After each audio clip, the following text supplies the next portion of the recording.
Well, what is going down, my friends? Welcome back once again to the greatest. It is the annual tradition of Am I Still on the Air? It is the top 10 movies of 2025 and the most anticipated of 2026. One of my favorite shows to do each year. I absolutely love this podcast right here. This is the one we kick off the new year talking about what came before and what we're looking forward to in the next one. And it's always funny. We always look ahead and we put these movies on our list, and then the following year comes and a lot of those movies don't even make our top 10. And we're over here just like, damn, that's crazy. And it still trips me out here. Or the movies we had on our list and they got delayed and now they're still coming out the following year. Mortal Kombat, so things like that. So you never know what you're going to get. But man, it is exciting to chat about, especially with these two guys, because we have drastically different tastes a lot of the times. Fred is a film snob, so he's going to have a bunch of foo-foo Oscar bait movies on his list. Sean loves his kids, so he's going to have a bunch of kid movies on his list. He loves animated. And, I'm just a popcorn bucket guy, and I love all them popcorn flicks. Big, boom, bombastic. I love it. Let's do it.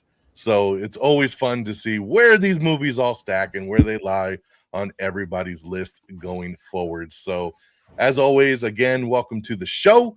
And let me introduce the team. As always, we got Frigginz over here. What up, man? Yo, what's up? Thanks for having me on. Man, it's been too long since we've talked since the last time for an Am I Still in the Air? So I'm so thrilled. And like you, this is like a highlight of my year. I've got on that letterbox, moving things around every day, like checking it out, getting that list ready. So I'm so pumped to be here. Hell yeah. And from the People's Forum over here, we got Peeps. Yo, yes, and as always, y'all, I 100% mirror what you guys are saying. Like, yeah, this is it. The whole year just boils down to this episode, and like you said, DX, the part of the fun is talking about this subject that we love, movies, but then hearing how different, and the fact I smiled earlier because y'all probably noticed DX has a soundboard, so I just can't wait to hear some of the sounds that he plays. I only have a couple to choose from because I ain't paying for it, so, yeah, but I'm limited now. Oh, there we go. Your mic every time. That's all. Exactly. No, it's awesome, man. So again, thank you guys for joining as always. I am DX DONMEGA, and of course, this is Am I on the Air? This is our spin-off episode. Again, welcoming you guys in, talking about the top 10 movies of 2025 and the most anticipated of 2026.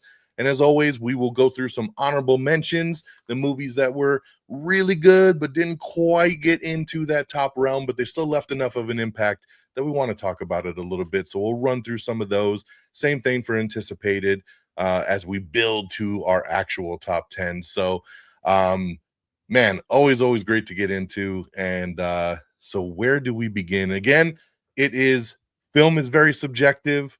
Again, everybody's list is going to be different. There isn't a right or wrong answer unless it's Fred's list and it's wrong. Probably 100%. But other than that, we'll see how fast we get the fuck out of here this year. But man, early. It probably will be pretty early. Yeah. I'm anxious to see. We've had some big movies. We've had some bangers, kind of, smaller movies come in there that really stole the show this year. Yeah. So I am just really super anxious to see where everybody kind of landed on this thing. So again, for me, I always like to preface that, people confuse when you look at a top 10 of like the best movies, right? And it's like, again, for me, a list comes down to how did I feel coming out of that movie theater? Did that movie leave an impact with me? Was it enjoyable enough that I want to go back and watch it again? 100%. It's not really about, the Oscar baity films of just like, oh, that was a great cinematic achievement. Like, that's not what I'm personally searching for. I am, stacking up on just the movies I really enjoyed throughout the year that I bought and I want to rewatch again, that I want to tell other people to watch because I had such a good time watching it, because that's what I love to go to the movies for. So just to kind of preface that a little bit, because people will be very quick to hear a movie title and be like, what? Like, how could you have that on your top 10? But I'm still again, gonna it's the say it. experience. It's the experience. So Get the you fuck know, out of here. get the fuck at it. All the show stuff is down there at the bottom. Again, make sure you follow the show. Make sure you follow all the socials, like us, follow, subscribe. You know all the good stuff right there. So let's jump on in. Of course, we will start with honorable mentions. So we will go around the horn and kind of talk about those honorable mentions of 2025 real quickly. Just kind of those films that just slowly kind of etched out. There could be a couple of them, there could be a handful of them. I like to go a little overboard sometimes because there's a lot of movies that impact me throughout the year, and I love to give them all just a little bit of love. Um, so I will start off with some honorable mentions here that I have, and kicking things off was a little really, and I think Fred, if I remember, he did not like this one, and I was like, "What?" Because I loved it, and it cracked me the hell up when I saw it in the theater, and I bought it, and I watched it again, and it's just super. It is super quirky. Not everybody likes it, but it was an honorable mention for me, and that is Friendship. Oh Yeah, God. I see it. Brother, Told can you. you get the fuck out of here first? Is that possible? No, Has this no, ever no. happened? Yes, son. Friendship, baby. You gotta have the right sense of humor. You gotta have the right sense of humor. Fred didn't have it. So super funny movie, man. Tim Robinson, Paul Rudd, really weird dude that just wants some friendship, man. So this one's streaming on HBO Max. Check it out if you haven't. I know you're either gonna love it or you're gonna hate it. So straight up, and Fred goes on the hate side, I go on the love side. So For sure. Friendship for me.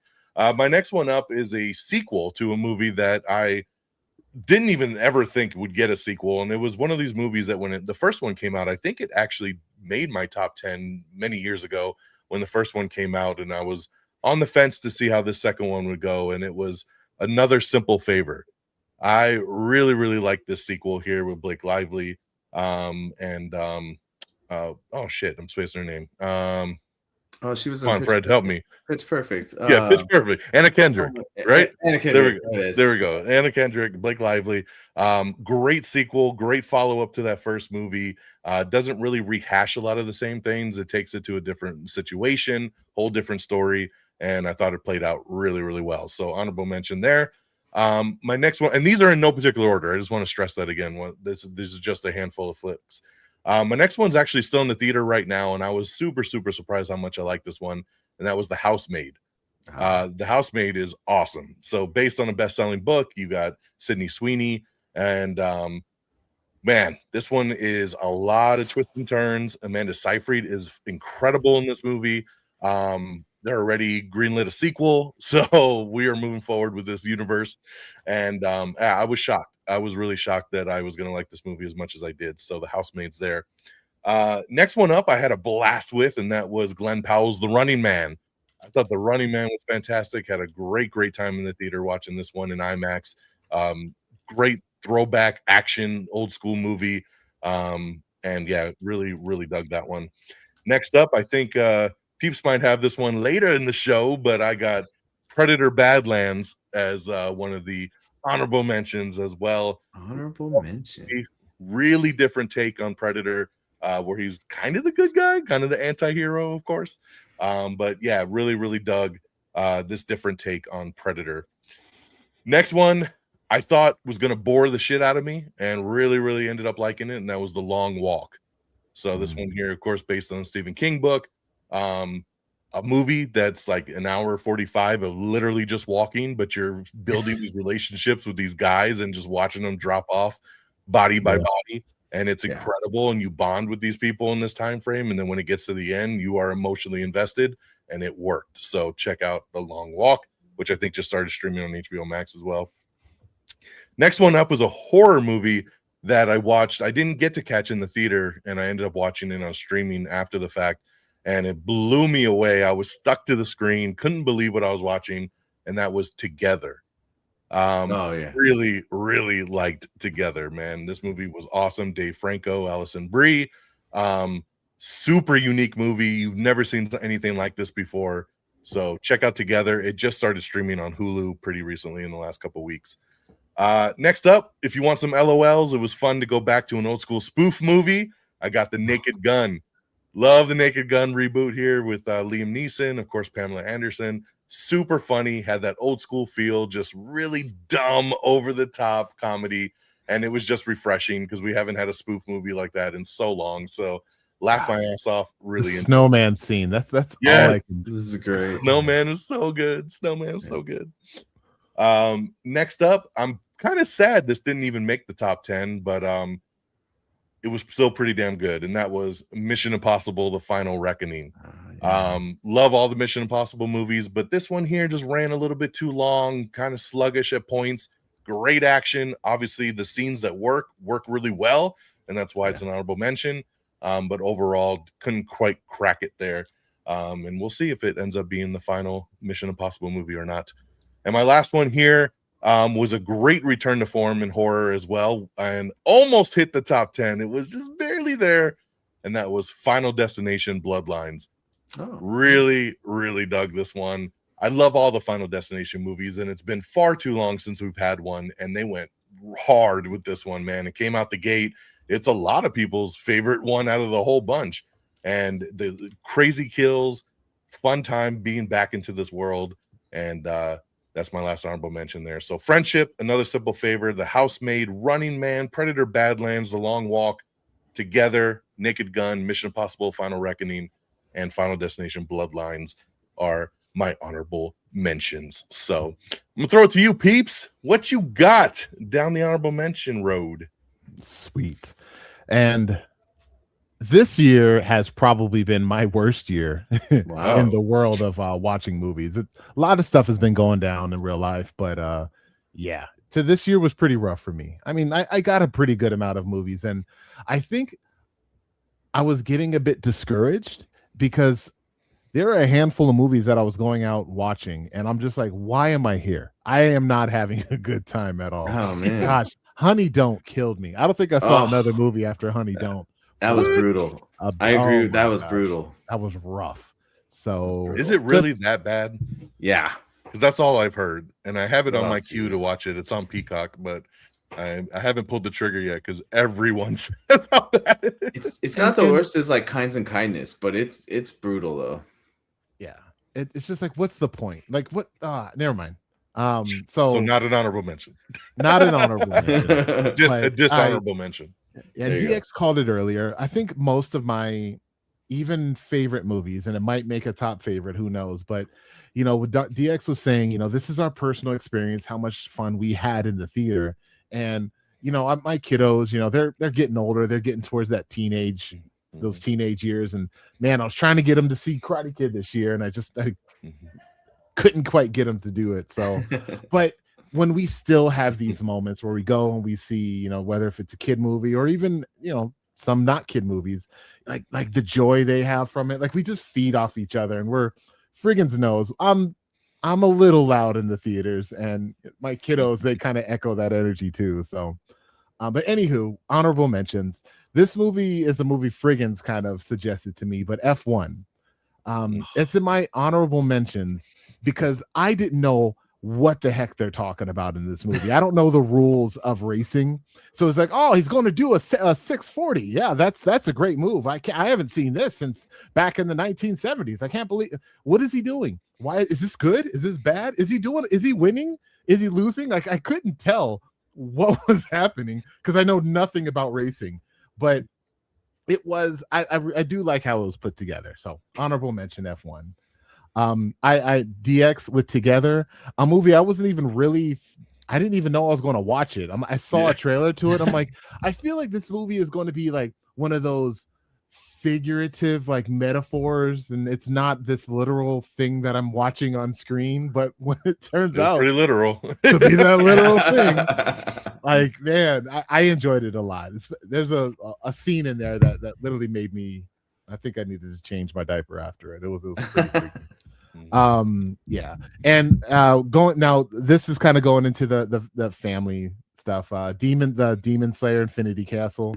My daughter is a huge Demon Slayer fan. Me, not so much, but the joy she got from that, and us, like, we were doing this whole speculation before we went into it, and then even when it was going on, we're like, what is this happening? Why do you think that's?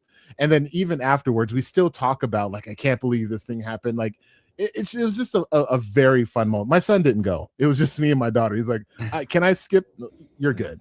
This is just her and I, and yeah, it was a great moment we had together. So, and the same thing goes with the next two movies. Minecraft movie, not a good movie, but holy crap, I was cracking up. So fun, like movie dumb, fun film that we're like. Fred doesn't like fun. Fred doesn't like fun. He doesn't. Yeah, he hates to smile. Don't watch this in your 40s by yourself. No kids around on a stream. It just totally killed the experience. I should have saw it in theater. Oh, okay. Yeah. So fun movie. Another one was Lilo and Stitch. Kids and I were kind of going into that like, but especially with all these live action Disney films, but like the Lilo actor, like that little girl was amazing, and Stitch was fun. Oh, okay. I thought she was great. I didn't like the little girl at all. She drove me crazy. But Stitch was awesome though. And then this is my first, get the fuck out of here moment, and that's okay because everything I'm going to say after this movie, DX is going to be like, "You picked that over this movie?" Oh yes, my god, Don. I love that. Yes, I love that. I did. Oh no. Superman is my. Oh fuck! What? Is my honorable? Out of here. You can't god, say because I know there's no way this top 10 is better than this shit, man. Yeah, no, you can't say anything to me the rest of this show. I will say when I was going through this, like my number 10, Superman was there on my number 10. Yeah, like I watched a movie recently that I really enjoyed that got to my heart. Thank you, DX. And yeah. Got your heart. So, yeah, there you go. That's my fucking Superman honorable mention. God damn this it. guy. Yeah. Oh, geez, wow. Louise. He might take the cake tonight, Fred. I don't think anything on mine is gonna push you past that. That one's woof. All right. All right. Well, we can only go off from here, Fred. So what you got? That's right. So yeah, for my honorable mentions, I actually have I also had the Mission Impossible movie. I felt the same, a little too long, and I think they could have trimmed it down just a bit, tightened some things up, and that would have made a big difference. Also on there was Housemaid that you had on there. I didn't even want to see this movie really. Had some friends wanted to go watch it, so we went, and like I was blown away. It's very rare that a movie will have something that actually catches me off guard.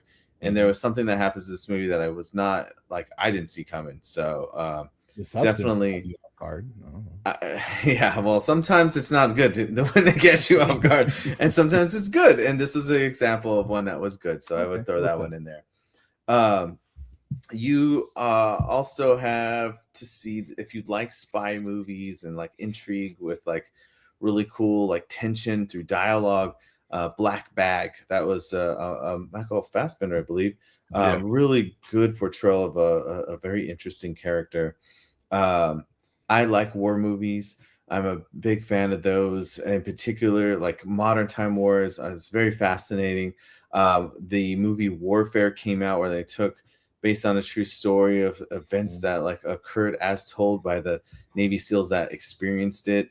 I saw it in this like crazy loud surround sound. It made you feel like you were like in the theater, like the theater seats were shaking, like everything. I thought I was in the fight. It was so intense, and I came out feeling a little stressed. So that was a really interesting, not only like good movie, good story, and seeing like the horrid experiences of what our soldiers go through in war, but like having a feeling of kind of putting yourself in that zone and coming out with that anxiety. I think it shows that the movie like really did its job in telling that story. I also had The Long Walk that you had in DX. What you said really wrapped it up. I thought there are few movies this year that had better character development, in particular between the two main characters. It's hard to come by that kind of like connection that you see on screen, and the build up for every kill like just makes you hurt more and more. And that experience, this was like number 3 on my list for almost the entire year. I readjusted a few things, but like, and it fell totally out of the big fall. Yeah, that's some good stuff. There's some good stuff. So god damn. A movie I know neither of you would see probably at all. It's called Nuremberg. Nuremberg was Yeah, I based skipped on a that true one. story. They actually So the, good. the movie studio reached out to me actually for that one and offered me a link to watch it at home Oh to wow, review it, and I was like, I'm good. dude! I'm taking a It nice was pass on this one. Russell Crowe was Mm-mm. balls to the wall, amazing. Like he played this real life, horrible person so well. Rami Malek, excellent. Everyone in this entire film was nailing it out of the park. Very like Oscar-y vibe, right? But like based on a true story, and to be able to learn a part of history that I didn't really know anything about. It was is also fascinating. You talked about horror shows kind of coming on here. I had two this year that really blew me away. And one of which I got to see an advanced showing of it before, and it was kind of limited, and that was Good Boy, the horror film following the perspective of a dog. Something I never would have thought, would be interesting at all. And I was captivated, and I thought it was a wonderful little experience.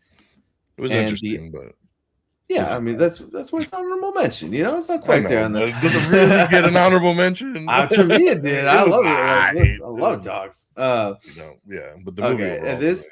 this other horror movie did actually rank higher on my list, and that was Heart Eyes. Oh Holy yeah, crap, Hard Eyes was awesome, and I almost wrote it dude! down. You are actually the reason I went to watch it. Like you were pimping it out, like talking about how it was like funny and a rom-com, but like horror. And so I ended up watching it. We had this excellent experience with a bunch of friends came together. We did like a group watch, and we were dying laughing. That was so much fun. Really one of the highlights of my movie watching for the entire year because of that like shared experience. It's always nice. Yeah. There's a couple big ones on here that I'll just wait till we talk because I know they're going to be on your guys' list. But the last honorable mention, the last honorable mention I'm going to mention is a movie called No Other Choice. Came out very limited in December, and now it has like the normal release now. But so it can go into Oscars. I believe it's Korean film, and it is directed by Park Chan-wook, and it was so captivating. This thing is a dark comedy. Like bad things are happening, but you're laughing. It's funny. Subtitles throughout, whatever. But like really good acting. I mean, I felt like I was just watching people and not necessarily actors. So really interesting watch for sure. It is a little long. It did feel a little long, and I think that's why it hit honorable mentions for me. And again, I have a couple big ones, but yeah, I'll wait on those. I don't want to get yelled at and kicked out so soon. I don't know. You can't disappoint as much as Peeps saying Superman was an honorable mention. Yeah, that one was pretty egregious. But yeah, I'll leave it at that. I think that pretty much covers up most of my honorable mentions there. Okay. Well, the honorable mentions are out the way. Let's get into the top 10 of 2025. So, as you can see by the honorable mentions, you can tell there's a lot of shifting around here. There's a lot of different takes. So, this will be interesting for sure. So, did you guys want to roll through the whole 10, or do we want to go 10 to 6 and then shuffle and then do 5 to 1? I like 10 to 6 and shuffle. That's like my favorite. All right. Let's do it. All right. So coming in number 10 for me, this is a movie. So kind of like you, Fred, where you said Long Walk kind of held that top kind of spot for a long time. This was me because my number 10 came out in January of last year. So it hit hard, and it was like for probably the first 5 months of the year, I was like, favorite movie of the year. And just as the year went on, it started to kind of shuffle down, but it held that spot for a hot minute. So coming in number 10 was a movie that really surprised me, and that was Companion. I loved Companion. A movie that has twists and turns. You don't know what's going on. Especially it's one of those rare movies, because I love trailers, but it's one of those movies that I would say don't watch the trailer, go into it blind, and you have no idea where this movie is going to take you, and it takes you down a crazy road. Some really cool performances, Jack Quaid, Sophie Thatcher. It's I don't want to spoil too much on here. It's streaming now. Check it out if you've never seen it, because this was kind of a lower tier movie when it hit theaters. Did okay, but there's still a lot of people I don't think that really got around to it. But man, this movie just blew me away. I bought it. I've watched it multiple times. Great flick. So Companion comes in at number 10 for me. I agree with you, and I just want to emphasize, I can't remember being more angry at a trailer for a while. Like, it's been a minute since I've been that mad. There's been other trailers that made me worse, but that one really giving away the twist. I felt like the first trailer did not give it away. Right, so you're wondering, that was the only one I saw. On? Yeah. Oh, you're so lucky. Gosh. Yeah, they fucked up on that second trailer, because I know, if you go off that first one, you're just like, what the hell is this?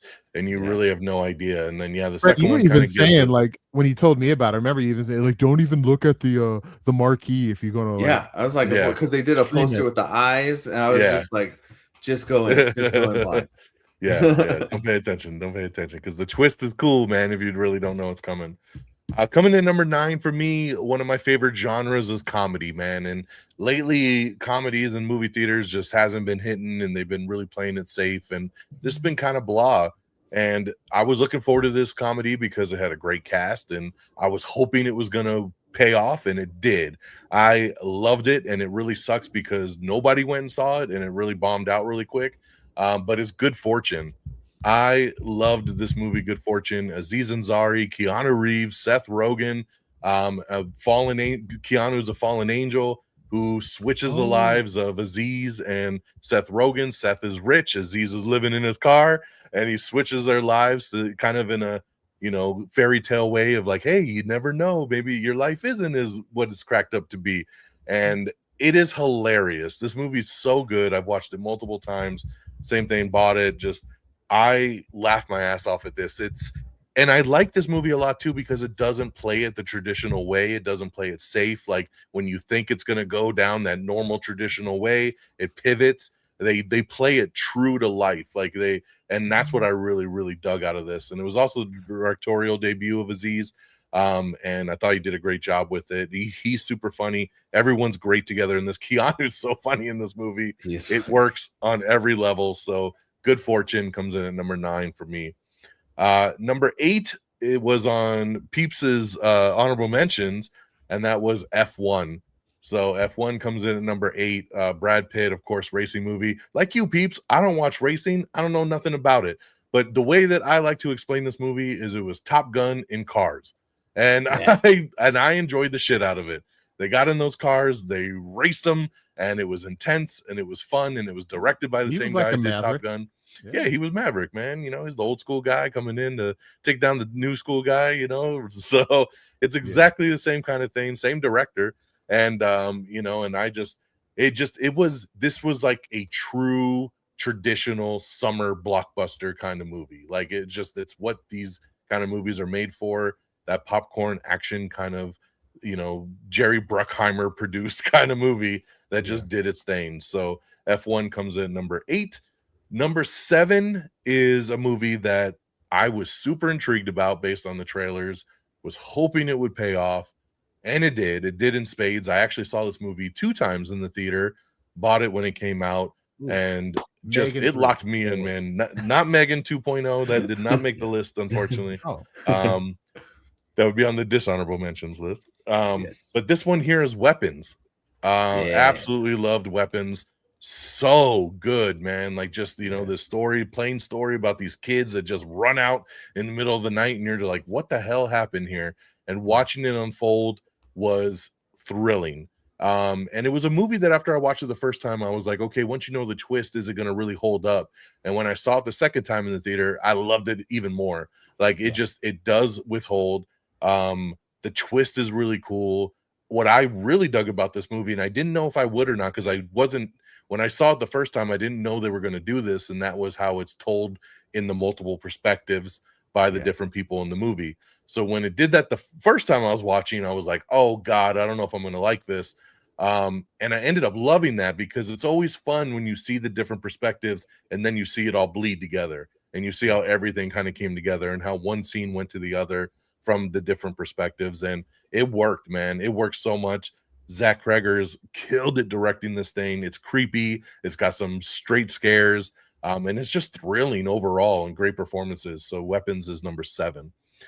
Number 6, I'm going to say, is another movie that underperformed. And I, again, just had an amazing time in the theater watching this, especially in IMAX, especially with the soundtrack that this thing had. And that was Tron Ares. I loved this movie. This is, I think, is the best Tron movie out of the 3. It is, the action is intense. It is on fire. I just think that 9 Inch Nails like score that they did for this movie in IMAX was just banging while watching this movie. And it just, and I remember just watching this movie and just being like, yeah, get him. Yeah. And you're just like, it's like in a club. You're just like, I'm like, I don't remember the last time I watched a movie where I'm just like feeling it like the whole time. And I'm like, Tron did that, man. Like it was so damn good and visually beautiful, just so visually cool. Gorgeous. I'm a sucker. Red's my favorite color. I'm a sucker for red. Everything was red in this movie, and the digital red, even the opening Disney logo in digital was so cool of an opening. Say what you will about Jared Leto. I mean, he played a computer generated dude real good. Like he was great. This movie's just got nonstop action, great visuals, great soundtrack, and it was one that stood out to me, man. When I walked out of the theater, I was like, damn, that was the shit. I loved it. Just started streaming on Disney Plus, by the way, a couple days ago, and in IMAX format, so it's pretty cool. So definitely check that out if you haven't seen it, because I know a lot of you skipped on it, and you shouldn't have, because Tron Ares was pretty awesome. So that is a number 6. So that is my 10 through 6 right there. So, Peeps, I'll throw it to you. What you got 10 through 6? Excellent. Number 10, I have Superman again. I was like, what? I'm all cool. It made it in the top 10. Let's go. It's also 9 and 8. Yeah, and they both bullied me how- for 10. Yeah. Each watch how wrong it was. down a little bit. Yeah. So number 10. I know that's what's happening to you. I know. But number 10 for me was the Knives Out sequel, Wake Up Dead Man. Oh, nice.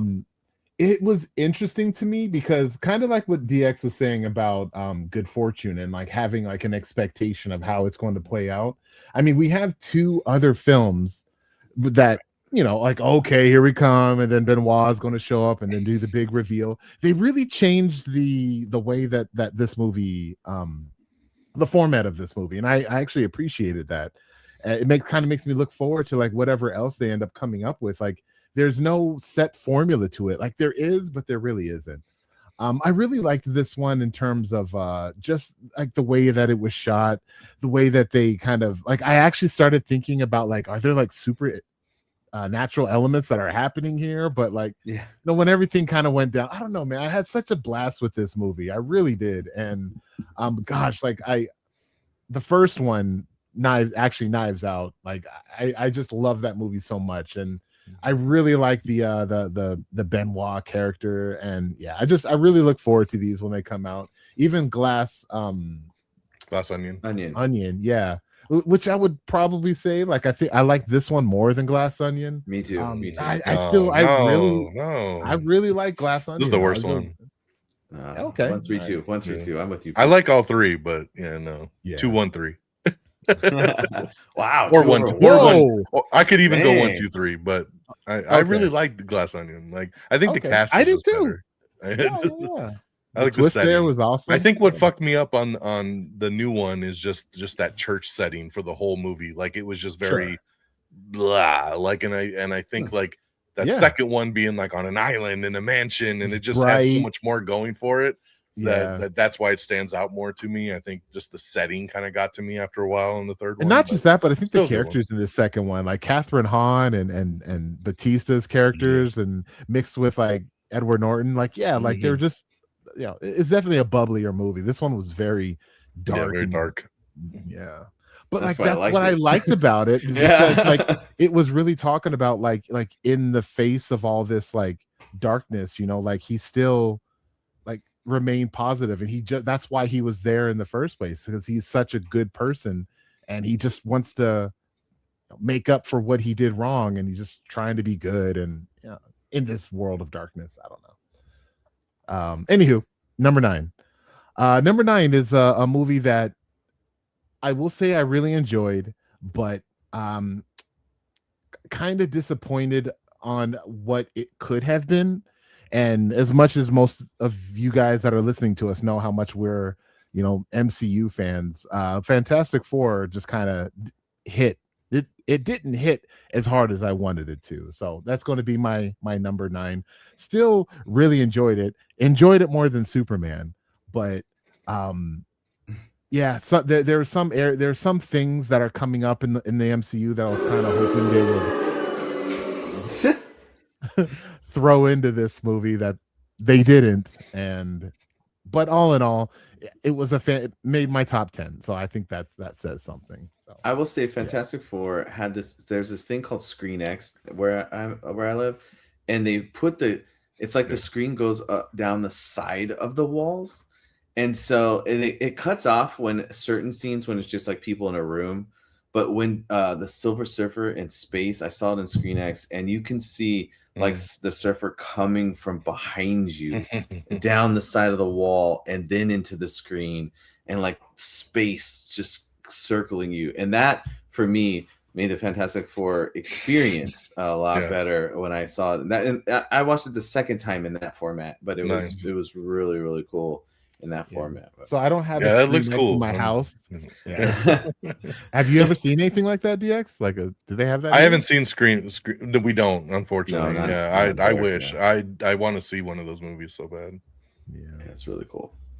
Another my number 8 is on DX's honorable mentions, but I'm telling you, man, like watching this with the kids, like we had a little house get together for this movie.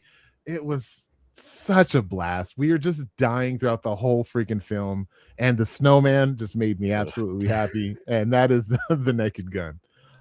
I was, when I first saw the trailer, I'm like, really? Like we're going with, like Taken, like he's gonna crack me up on the same level of Leslie Nielsen, and I didn't think this movie was going to be this funny, but like it really was. It was so dumb, and I love that humor. And probably the Naked Gun series are like one of my top favorite films. I love those movies, and I recently showed the kids them, and then when we saw this one, it was great. Like DX said, like this humor doesn't exist anymore. This stupid funny, like if you're not quick, like you won't catch the joke. It was good. Like I still love like when he needed to go use the bathroom and Batista came in and covered for him.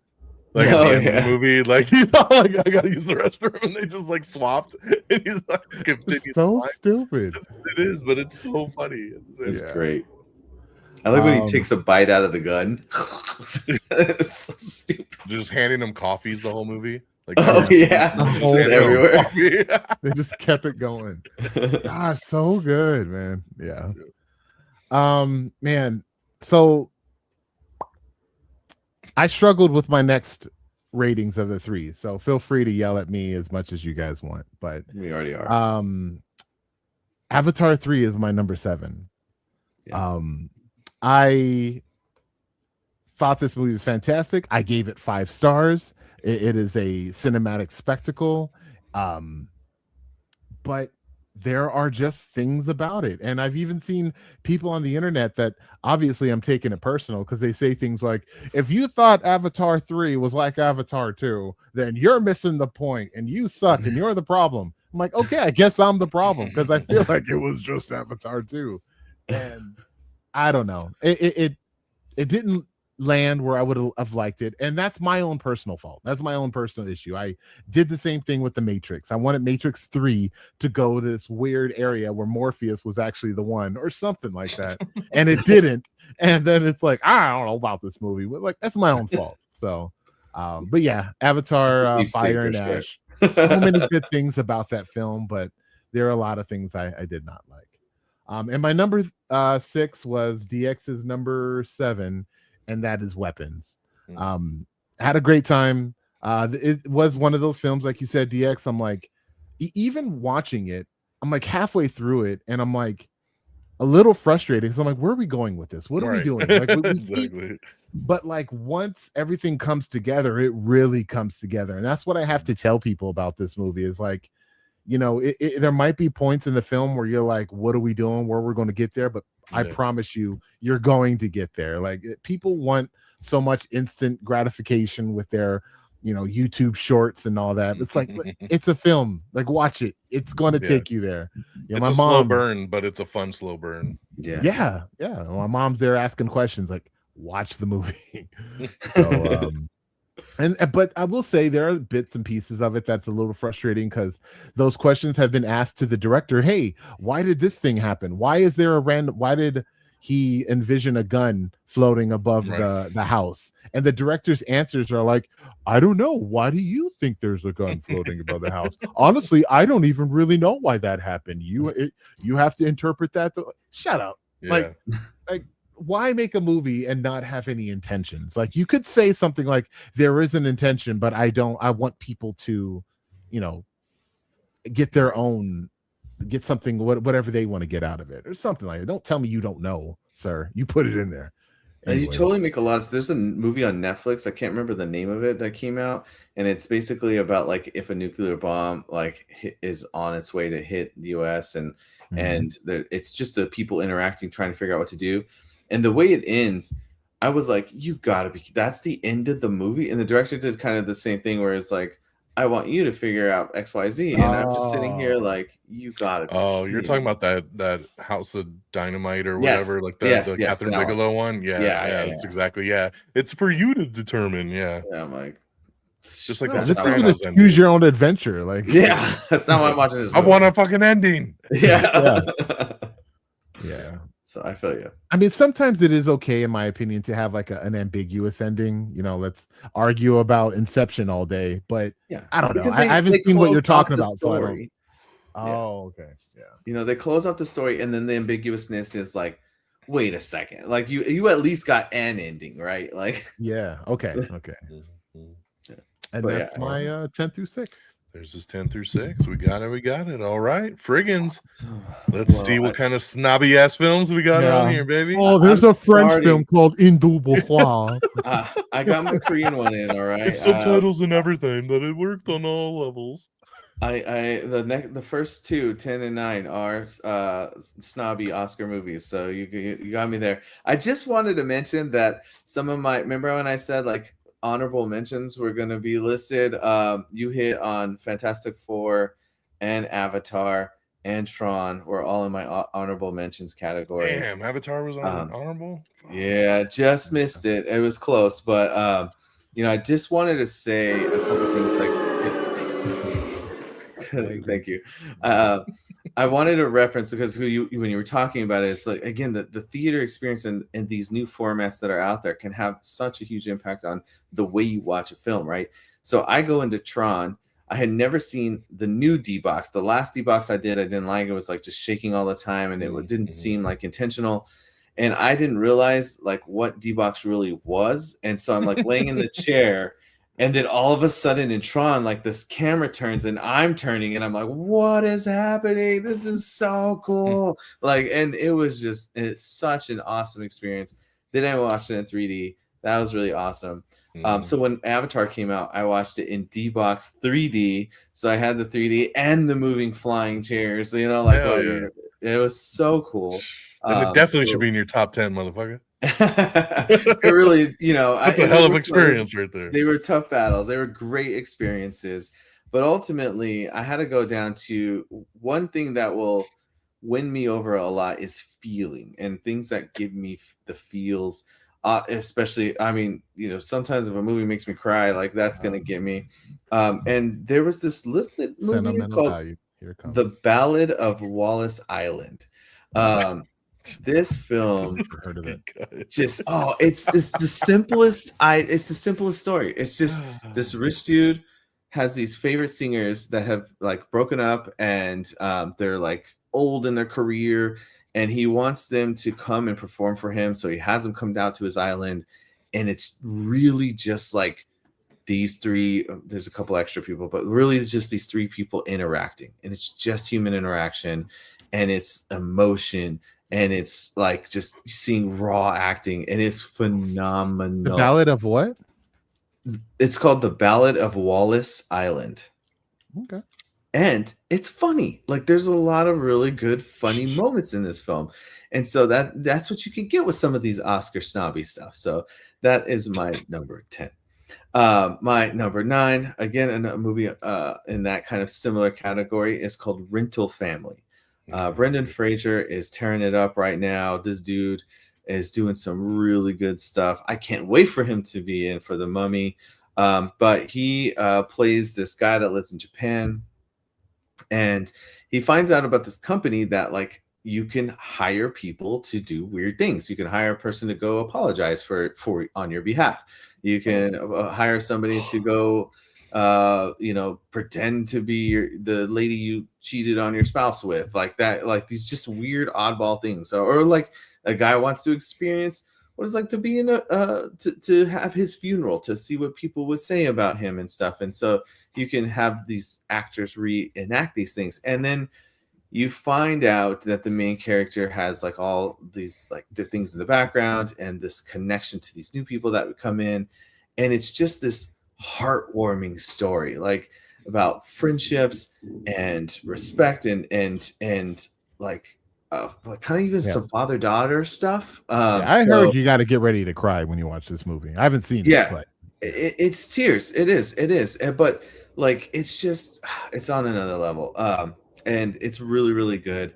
And actually, I lied when I said the first 2 are Oscars. I should have said the first 3 are Oscars, because my number 8 is another Oscar-y one, but this one's a little bit more mainstream, and that is One Battle After Another. This is the new Paul Thomas Anderson film with Leonardo DiCaprio. And oh my gosh, let me tell you, if you took Leonardo DiCaprio and Benicio del Toro and made a buddy cop of these like story of these 2 characters, it would be phenomenal. These guys when they're on the screen together, it's just chef's kiss. It's amazing. You get this chaoticness of Leo just bouncing all over the place, and this serene, cool, calm demeanor of Benicio. And it's just great when you see that. But that's just them. Then you throw in Sean Penn, who, if that dude doesn't win an Oscar for like best supporting actor, the Oscars are broken. I've never seen someone play such a crazy ass character that this guy did. He is lights out. Like he steals every scene he's in. And there are some hilarious statements that I won't even say in case you guys watch them, because it's so funny and unexpected that come out of that guy. Super, super good. Excellent story, by the way, very timely as well. But it has just a lot of really good acting and good story beats. All right, let's get into a little bit of like the mainstream stuff for my number 7. Kind of get back on the Red Dragons grounds here. Right. My number is you're talking. Here we go, man. I know he is. He's such a snob. My 7 is Predator Badlands. Yes, I can't believe it's on your honorable mentions, Son. This was such a blast. I watched this movie like 3 times in this theater, I think. You know what else is such a blast? Tron and Avatar and all those movies that you picked all those boring snore fests to be higher. You know, when I first started to hear about Predator Badlands, I was like, I don't know. I mean, I'm gonna watch it, but I was like, had no excitement. And that first trailer dropped, and I'm like, hell yes. It gave the sci-fi elements, but I was curious on how they could do a story focused on that character. The additional cast really helps tie that in to connect with the audience. There's just so much to like about this film. It's incredibly fun, some amazing action, and for a CGI fest, like they did a really cool job of tying in a lot of practical things. I mean, even the guy that plays Predator, right? Like he was actually in there in the suit, and they CGI kind of his head, but like it works so well. And I love this just acceptance of Predator Aliens Worlds is all the same. We're just gonna go with it, and like although there's no direct connections, like the fact that they kind of make some acknowledgments of I mean, there are some direct connections, but like they make acknowledgments and The just whole company's there. yeah, it's just accepted, and I love that, and that helps, just give me a little extra thing to love about the film. Really good stuff there. I like that they started connecting the Independence Day aliens into it. I thought that was fun. Yeah, and the Galaxy Quest ones too. That was good. Did they? No, I'm just kidding. They did connect the. I know. Oh, okay. Number 6. I actually, after Sean said that Superman was on his honorable mentions, I didn't think we would have anything the same in this entire list, but surprise, surprise, our number 6s are both weapons. My number 6 is also weapons. I think last year was the year that converted. Yeah, and you're right there, right with 7, us, Tom. So, last year was the year that I kind of came into horror. Really, is where I kind of like accepted it into my life. And weapons, like Jesus Christ, like he accepted it. He finally accepted it in. but yeah, man, weapons. What a friggin' ride! I mean, like, I can't remember a time where I'm looking around the theater and seeing people literally curled over, crunched, just like so scared. Like everybody, it does such a great job with creating that tension. That I don't know what the heck is going on. The subtleties, what you were talking about as far as you're asking, like, what does the gun mean? And I'm like ready to tell you what it means, but like, okay, I'll let you think it is what you wanted to think it is, like the director says. But yeah, I mean, it's such a blast. Again, I kept talking a lot of these films I talked about, acting being a focus, and here there's a lot of strong acting in it. Great cast. But really, it comes down, I think this back half of our list emphasizes for me feelings, and that one hit on those like scary feelings that are like really intense. And I thought I was telling everybody to see this movie. I was like, don't watch a trailer, just go watch it. Like, trust me, it's gonna be good. So yeah, I really like that one. Yeah, hell yeah.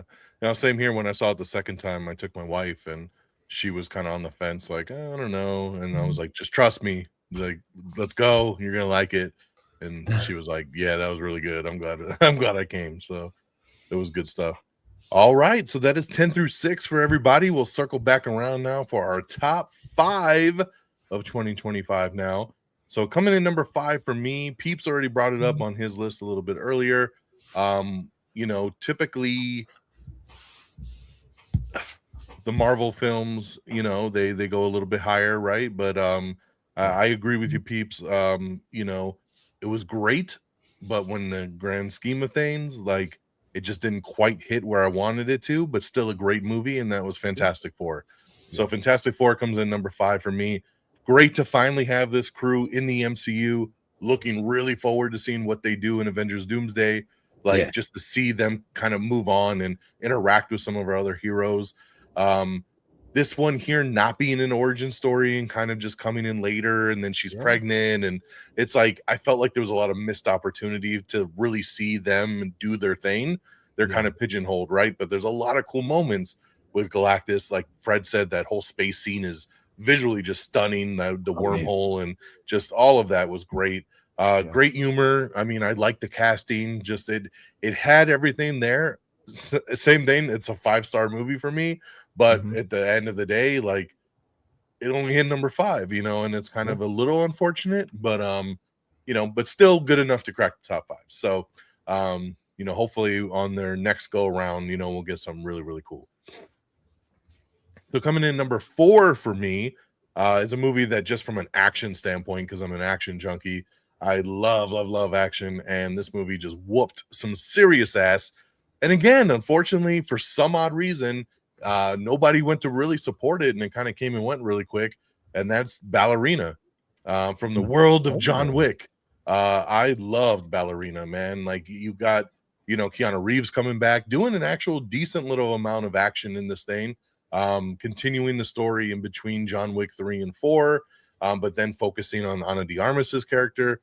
just again, if you like John Wick, there's no reason you wouldn't like this movie. This movie is nonstop action from start to finish and some great choreography. It's a beautiful looking movie, again, across several countries and all these different environments, and the flamethrower scene and just like all these different things, man. Like, and then Keanu coming in, his fight with her is awesome. And this movie just blew me away, man. I walked out of the theater so happy after watching this one, and it stuck with me, man. So Ballerina comes in at number 4. Coming in at number 3, we're going back to Marvel, and that is Thunderbolts. I loved Thunderbolts. This one was a really good return to form for Marvel.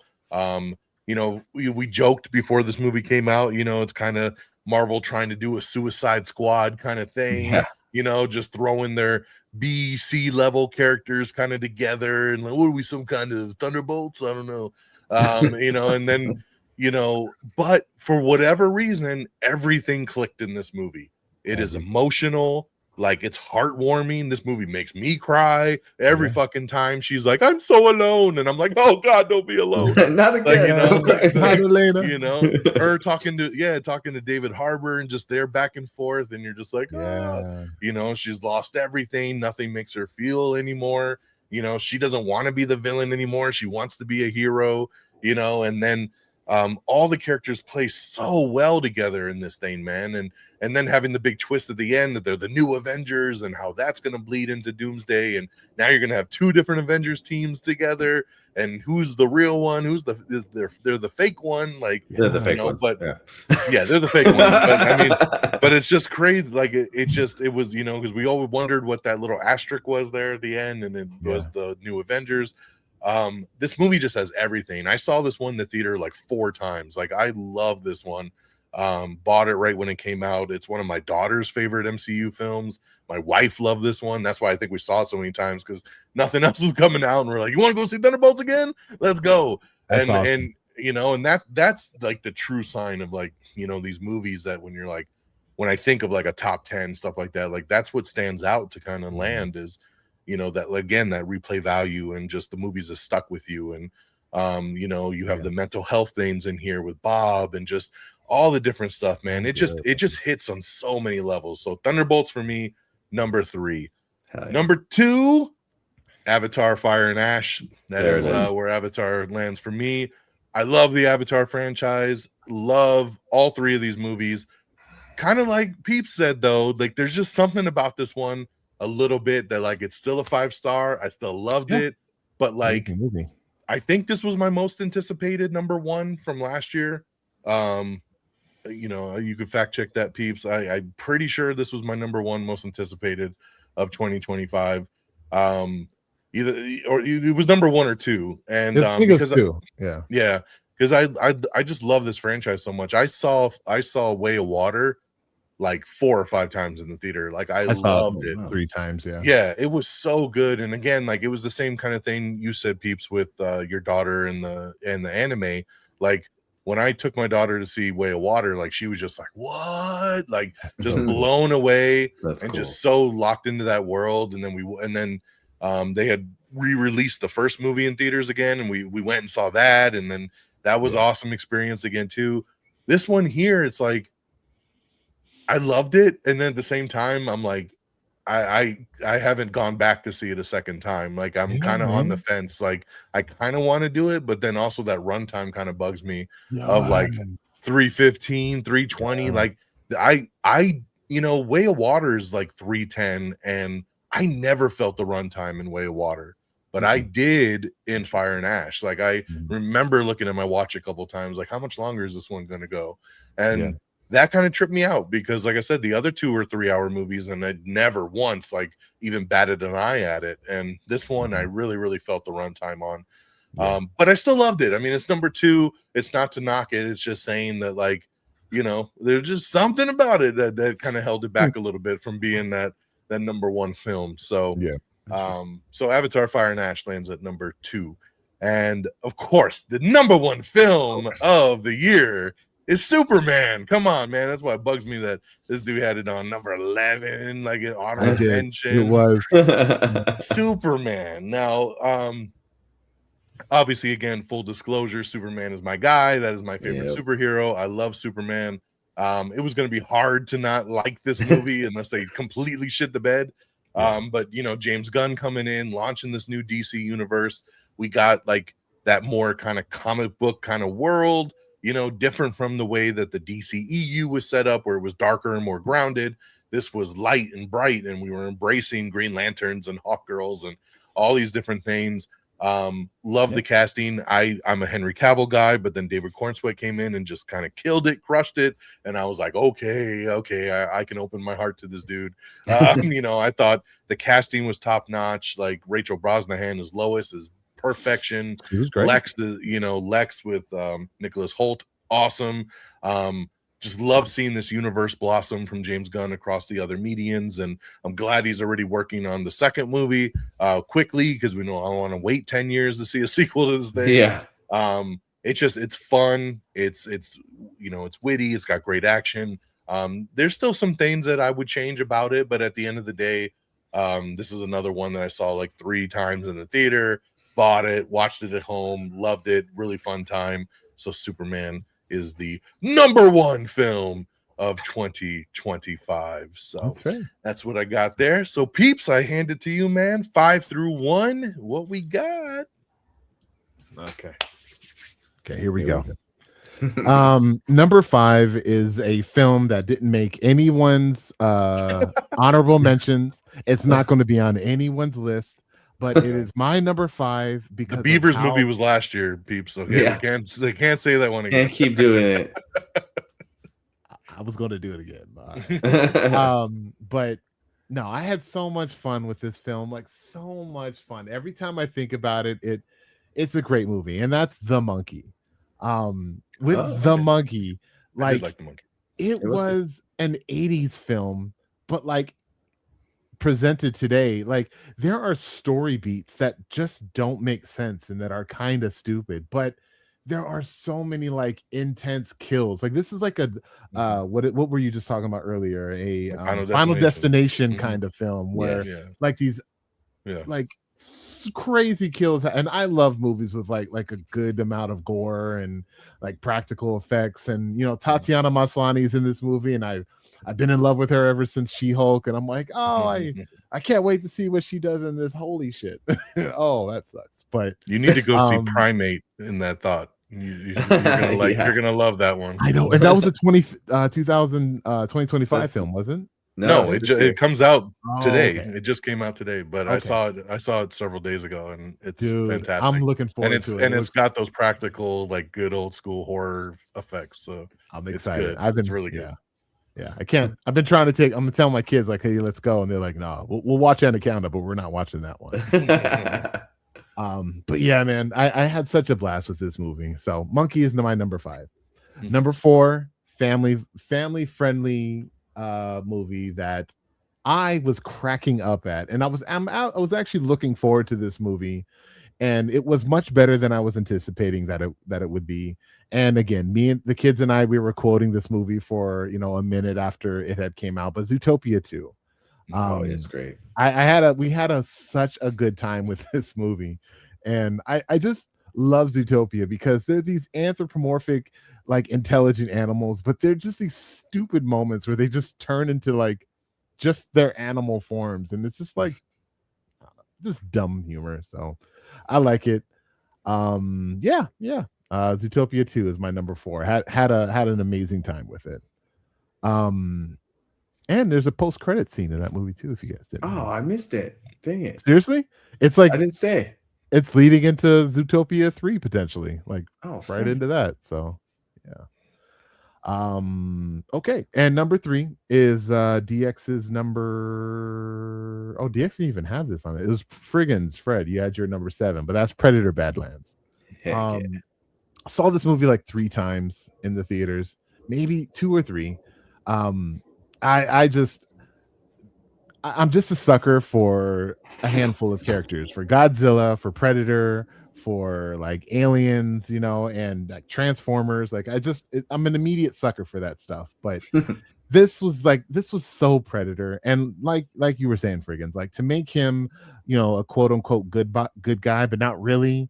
Like, yo, he's using a tool. Yeah, right. I can just use a tool. That's all you are. That's fine. And what's the name?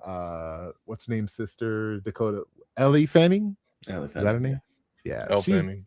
Elle Fanning. She was great. Even her secondary role as the other sister character, I like kept having to think like, is this a completely different character? Like, oh no, that is her. Okay, yeah, I don't know. I had such a blast with this movie, and yes, tons of like, especially the end when he got all the weapons together and he had his little shoulder cannon slug. Like, So okay, perfect. whatever, still good, exactly.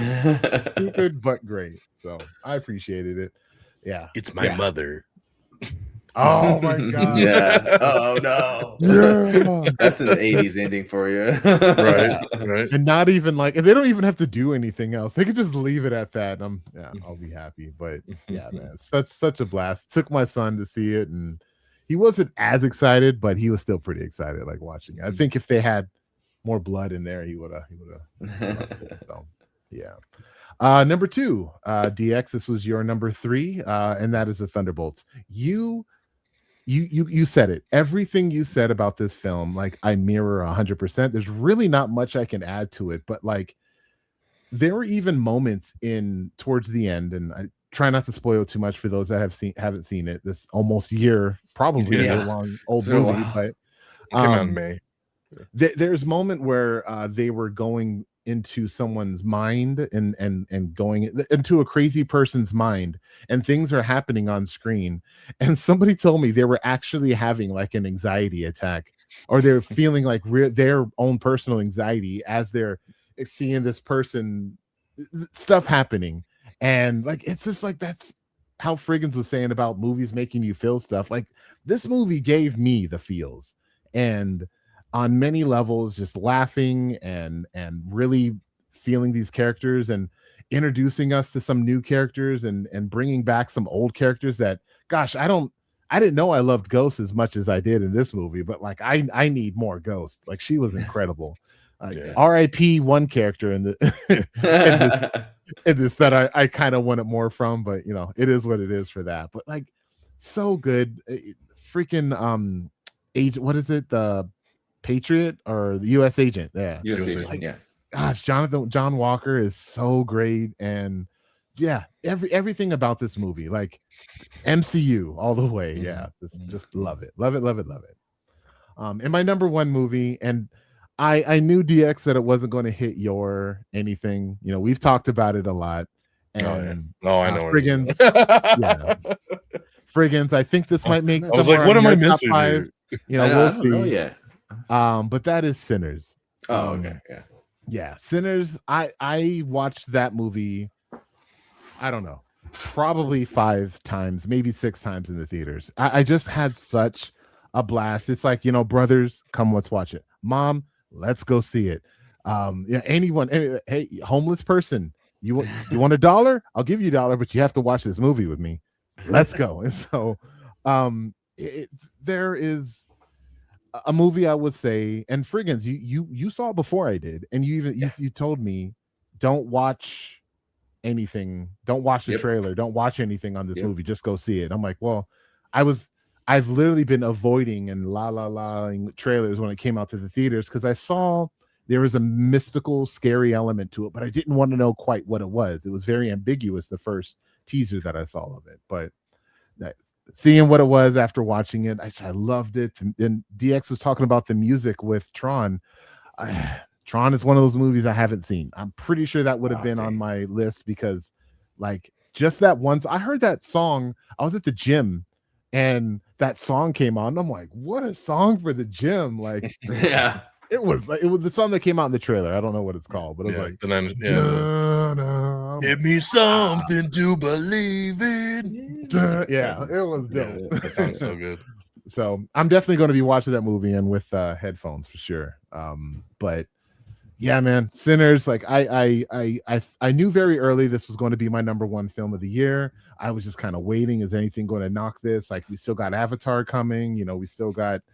I was thinking maybe Predator, but like I can't stop loving this movie. And my brother, he is right there with DX, where the movie just didn't hit for him. And like, I understand it. Like, there's no, some people say you're just a blah because you don't like this movie. No, so this movie just doesn't connect with everyone, and that's fine. I recognize that, but for me, just so much of this movie hits on so many different levels. The characters, they never have to go back into this franchise again, though they probably will.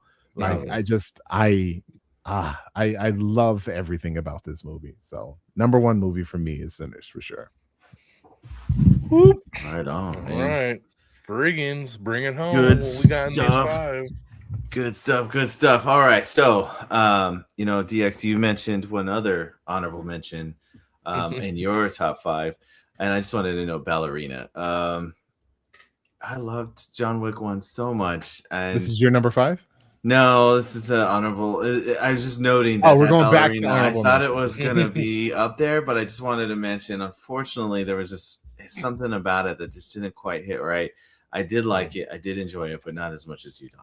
Just so everybody knows, I didn't watch Ballerina immediately because Frigginz didn't hype it up as much. I'm sure that's the reason. I could give him a list. Don't run. Horrible. All right. Well, to my number 5 was also in y'all's top 5, and that is Thunderbolts. Marvel gets the MCU specifically has gotten a lot of slack for not being what it once was, and we've been kind of in the downward phase. And I think some of that's earned. Like, there's definitely been a visible change to some of the stuff, but this film brought back everything that I had missed from watching an MCU movie, and it hit every single level that it needed to hit. It had really interesting characters. It had emotional stuff. You guys have talked about all these amazing things to it, so I can echo exactly what you said, but I will also add on just a couple other pieces that really stood the test of time when I think of this movie, and I saw it multiple times in the theater as well. Every single showing I saw, and this is a little bit of a spoiler of a scene, but like when the girl gets vaporized, everyone in the theater goes, "Oh shit!" Like, no, but yeah, that gasp or like a comment, and I can't remember like that much of a reaction. I mean, that kind of been saying that about a lot of these movies this last year, had these moments that hit. Like with Weapons, it was this like the scary, like, oh my goodness, and like with this one, it was just that, oh shit, like it was amazing. And then probably my favorite part of the movie was really when Bucky comes back on that motorcycle and he takes out that tank. Like, I literally got teary-eyed because Bucky Winter how Soldier, excited like, you were. Yes, I was so happy and so excited to see Bucky Winter Soldier's kind of vibe, like kicking ass again. Like, he is one of my favorite things of the MCU, specifically Captain America: The Winter Soldiers, when he's out there just tearing it up. So it was so exciting for me to see that again. So that really brought a lot of joy to me. So that's number 5. Number 4 is a sequel. There is a movie that came out with Ben Affleck a couple years back called The Accountant. And I always thought that Accountant didn't have enough John Bernthal. And then you come out with Accountant 2, and it's like, oh, you wanted more Bernthal. They were hearing me talk, and they were like, Fred needs more Bernthal.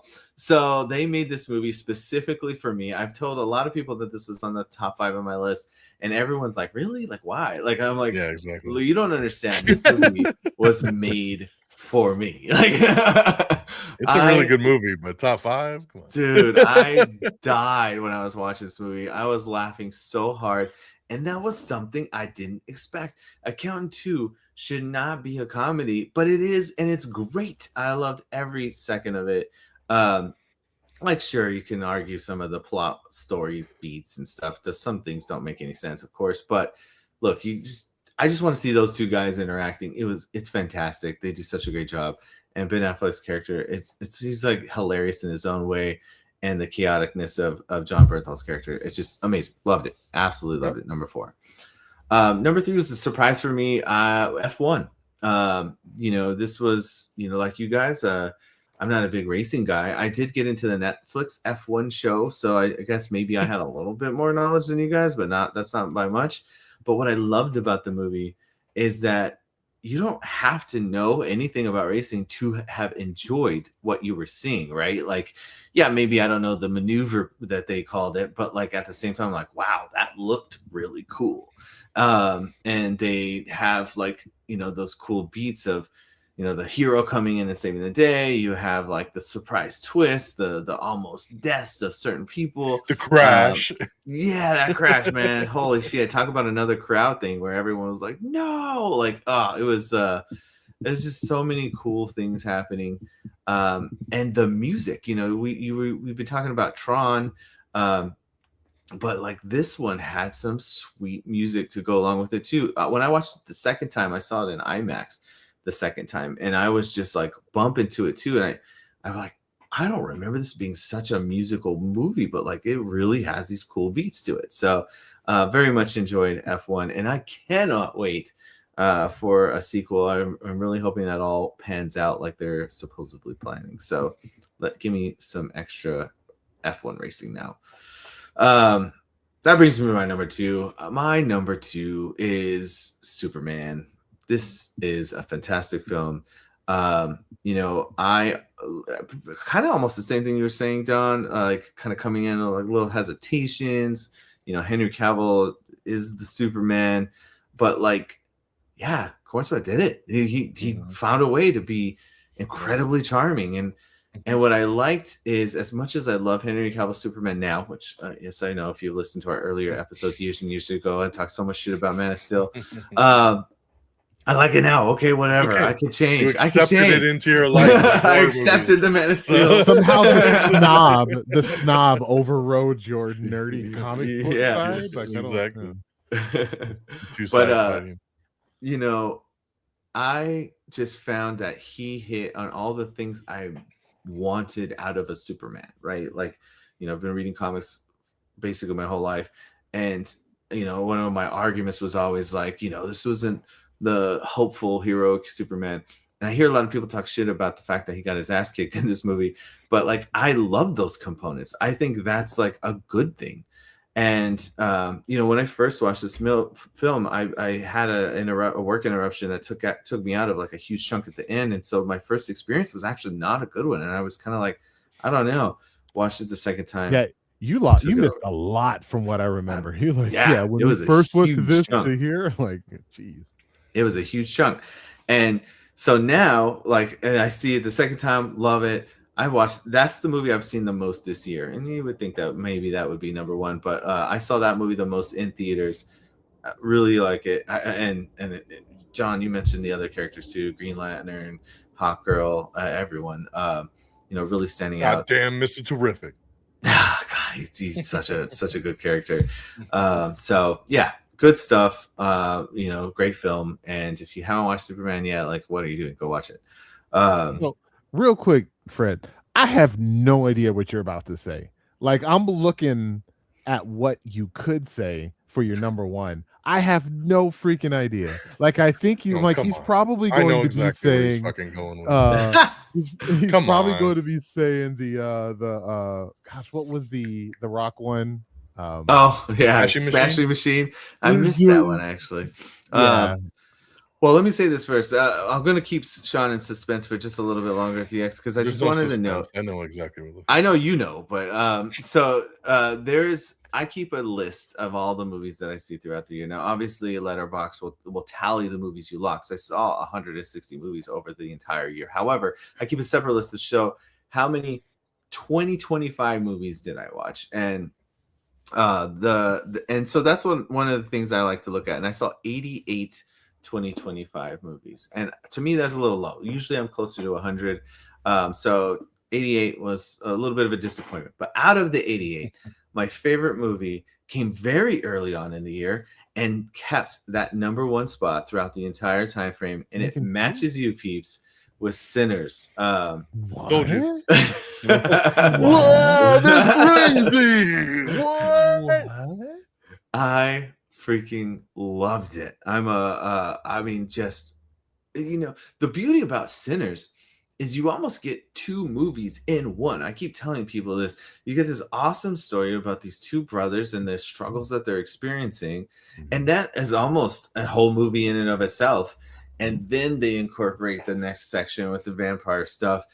And I love the swings that the movie took, and as far as like the musical scene, Ryan Coogler takes this big swing with having these like this weird like music video just thrown in the middle of the movie, and it works so well. I mean, I could go on and on and on. I know we're running a little long on our time here, but like this film is the number one movie of the year, in my opinion, because of the acting, because of the score, because of the cinematography, the mixing of the IMAX. You have, a great story, and it just has so much cool components, and there's so much to like. Like there's all these individual pieces, and you can like any one of those individual pieces, and it's fantastic. Yeah, absolutely loved it. I took friends to it too, just like you were saying, Peeps. Like, I'm like, no, we gotta go back. We gotta see this again. If you told me I need to watch it. Oh yeah, you're like, you gotta go like now. Yeah, this year was the year of like, don't watch a trailer, just go watch it. It really so many of these movies were like that.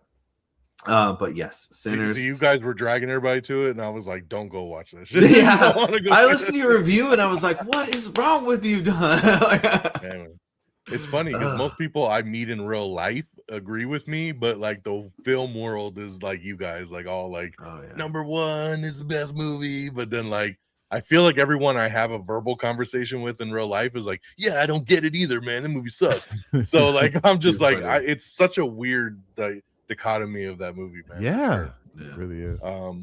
Because our boy Geeky Patty hated it too, and everybody I work with hated it. Like I haven't met another person that's like, yeah, and I'm like, so what is going on? Why does this thing have like a 98%? And like, why is everybody talking about it in the top 10? It's crazy. Everybody I work with loves it, so that's kind of funny. Same. I know. So, I remember when it hit HBO, and then people were like, "Oh, I finally got to see it." I hated it. I was like, okay, it's not just me.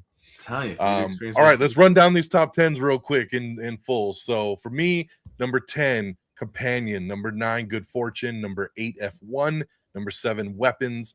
Number 6, Tron Ares. Number 5, Fantastic Four, First Steps. Number 4, Ballerina, from the world of John Wick. Number 3, Thunderbolts, aka the New Avengers. Number 2, Avatar, Fire and Ash. And number 1, Superman. Peeps, run down your top 10.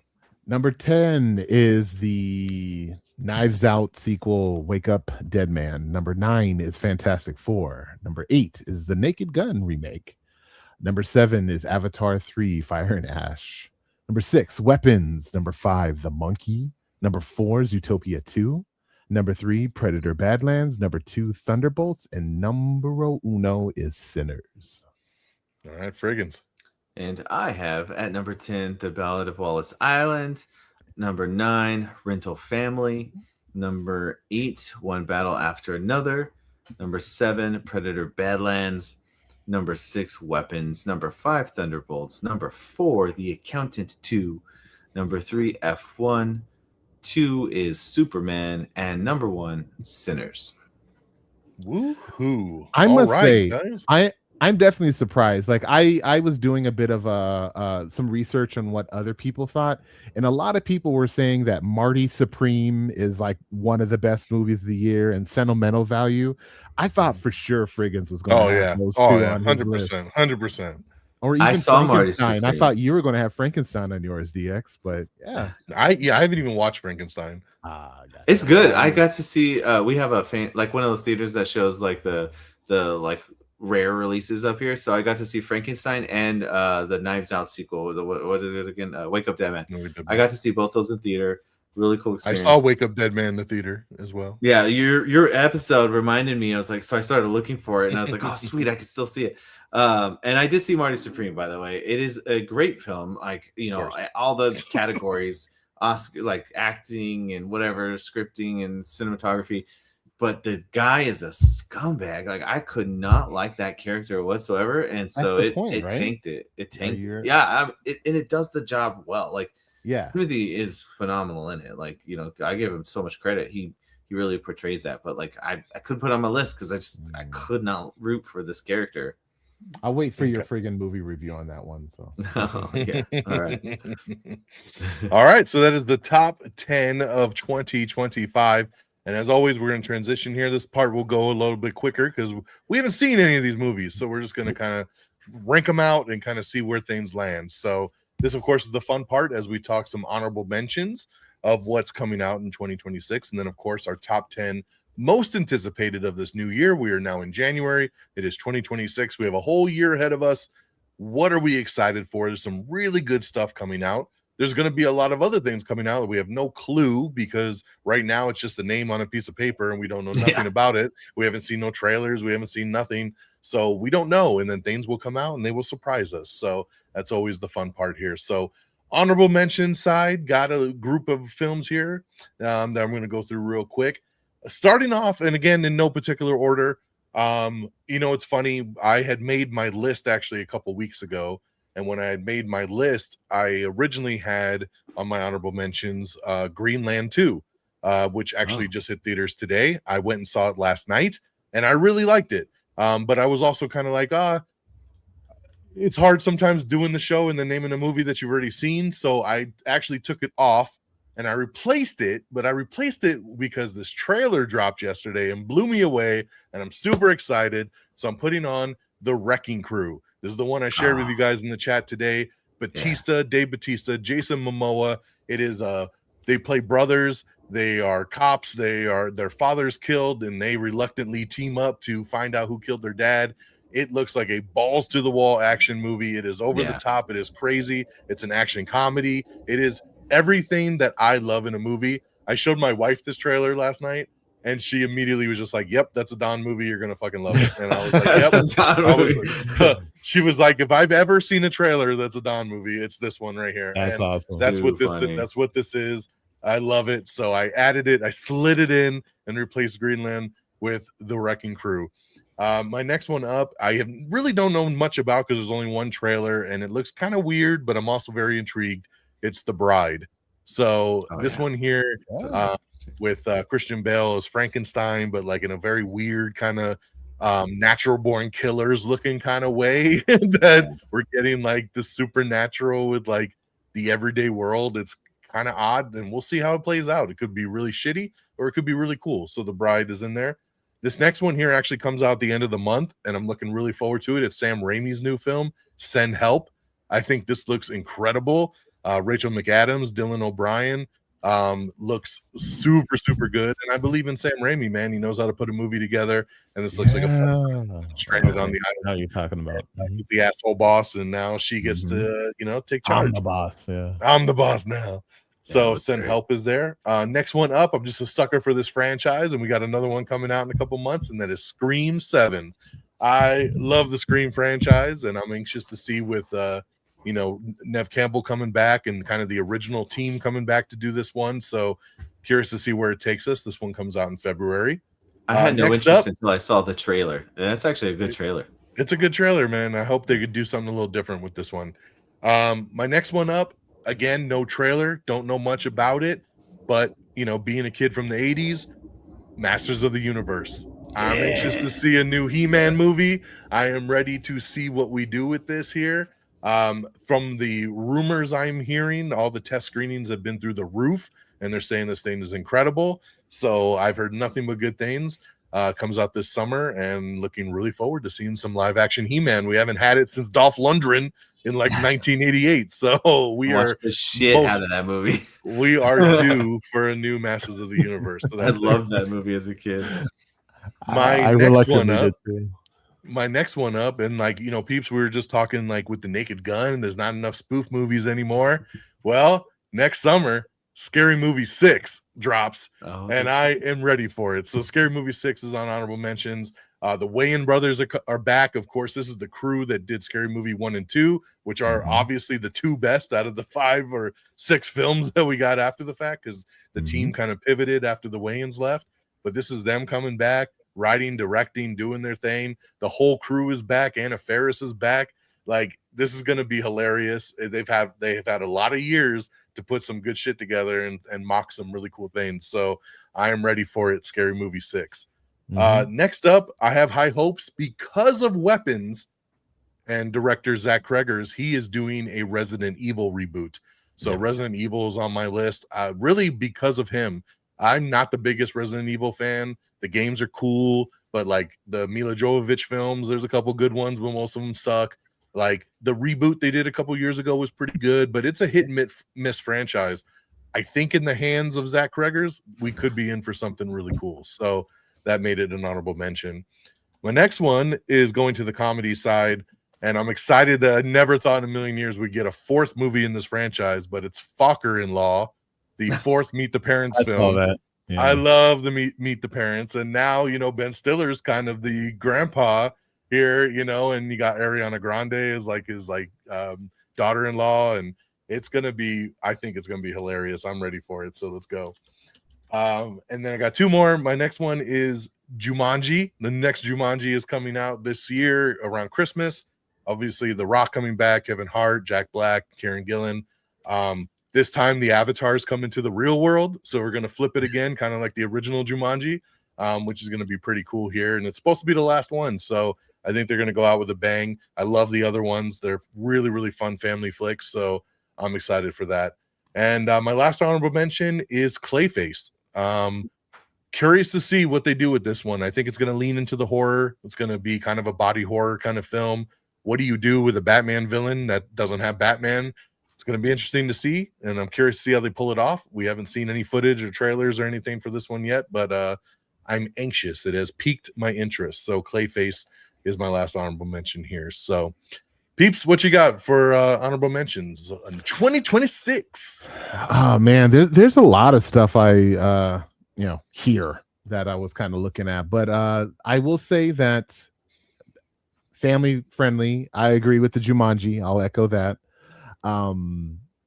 Yeah, definitely Masters of the Universe, but didn't quite make my top 10 is Mortal Kombat 2. Looking forward to it for sure, but we'll see what happens. It is really where I'm at. Honorable mention, my kids and I, we loved the last Super Mario Brothers movie, so the Super Mario Galaxy movie that's coming out. Yeah, my kids and I are definitely going to be there like day one.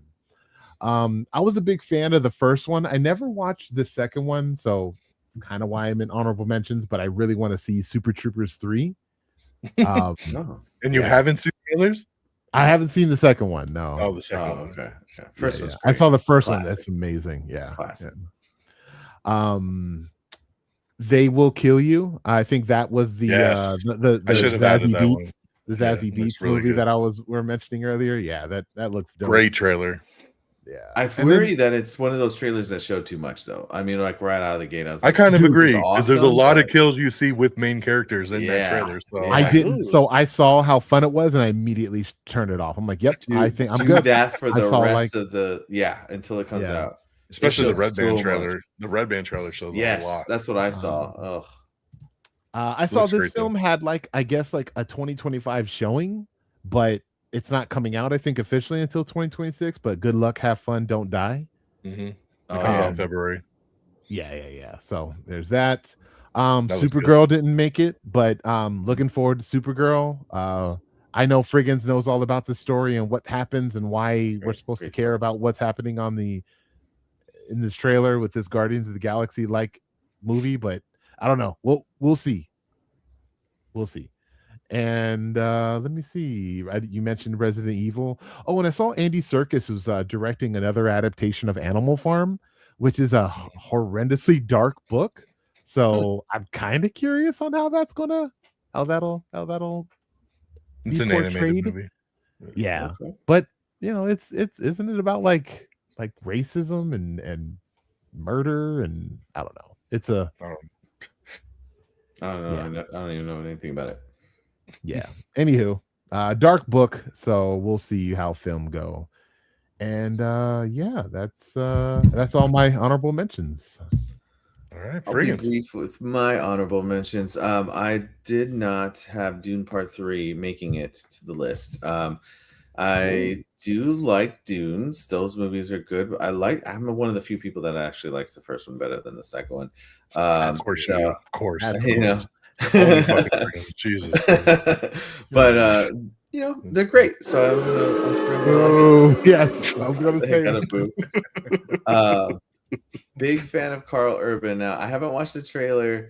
This movie, I just briefly saw like a couple still images. I don't even know. Oh, the fucking pirate one. The Bluff, yes. I have a feeling like the trailer is gonna come on. I'm like, never mind. But like, Yes, oh, it's gonna really? bomb Is so that- bad. the images were so cool. I was like, Carl Urban is a pirate, Priyanka Chopra. Like this could be Yeah. so cool. This So is I a had Prime interest- Video exclusive. Dang. Okay. Well, I said it already, so I just gotta take it. Ready or Not to Here I Come.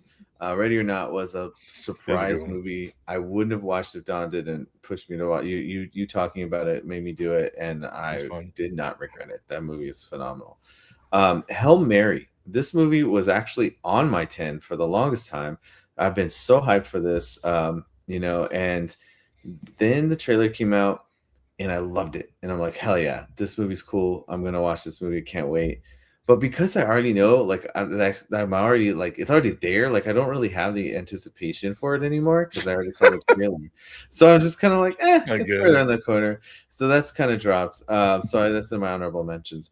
And the last one, this one shocked the shit out of me that I did not know was being made. I don't remember you ever talking about it. And this is based on a comic book called Four Kids Walk Into a Bank. This book blew up when it came out and was all the top of the comic community. Immediately picked it up, read the whole story. It's got Liam Neeson in it.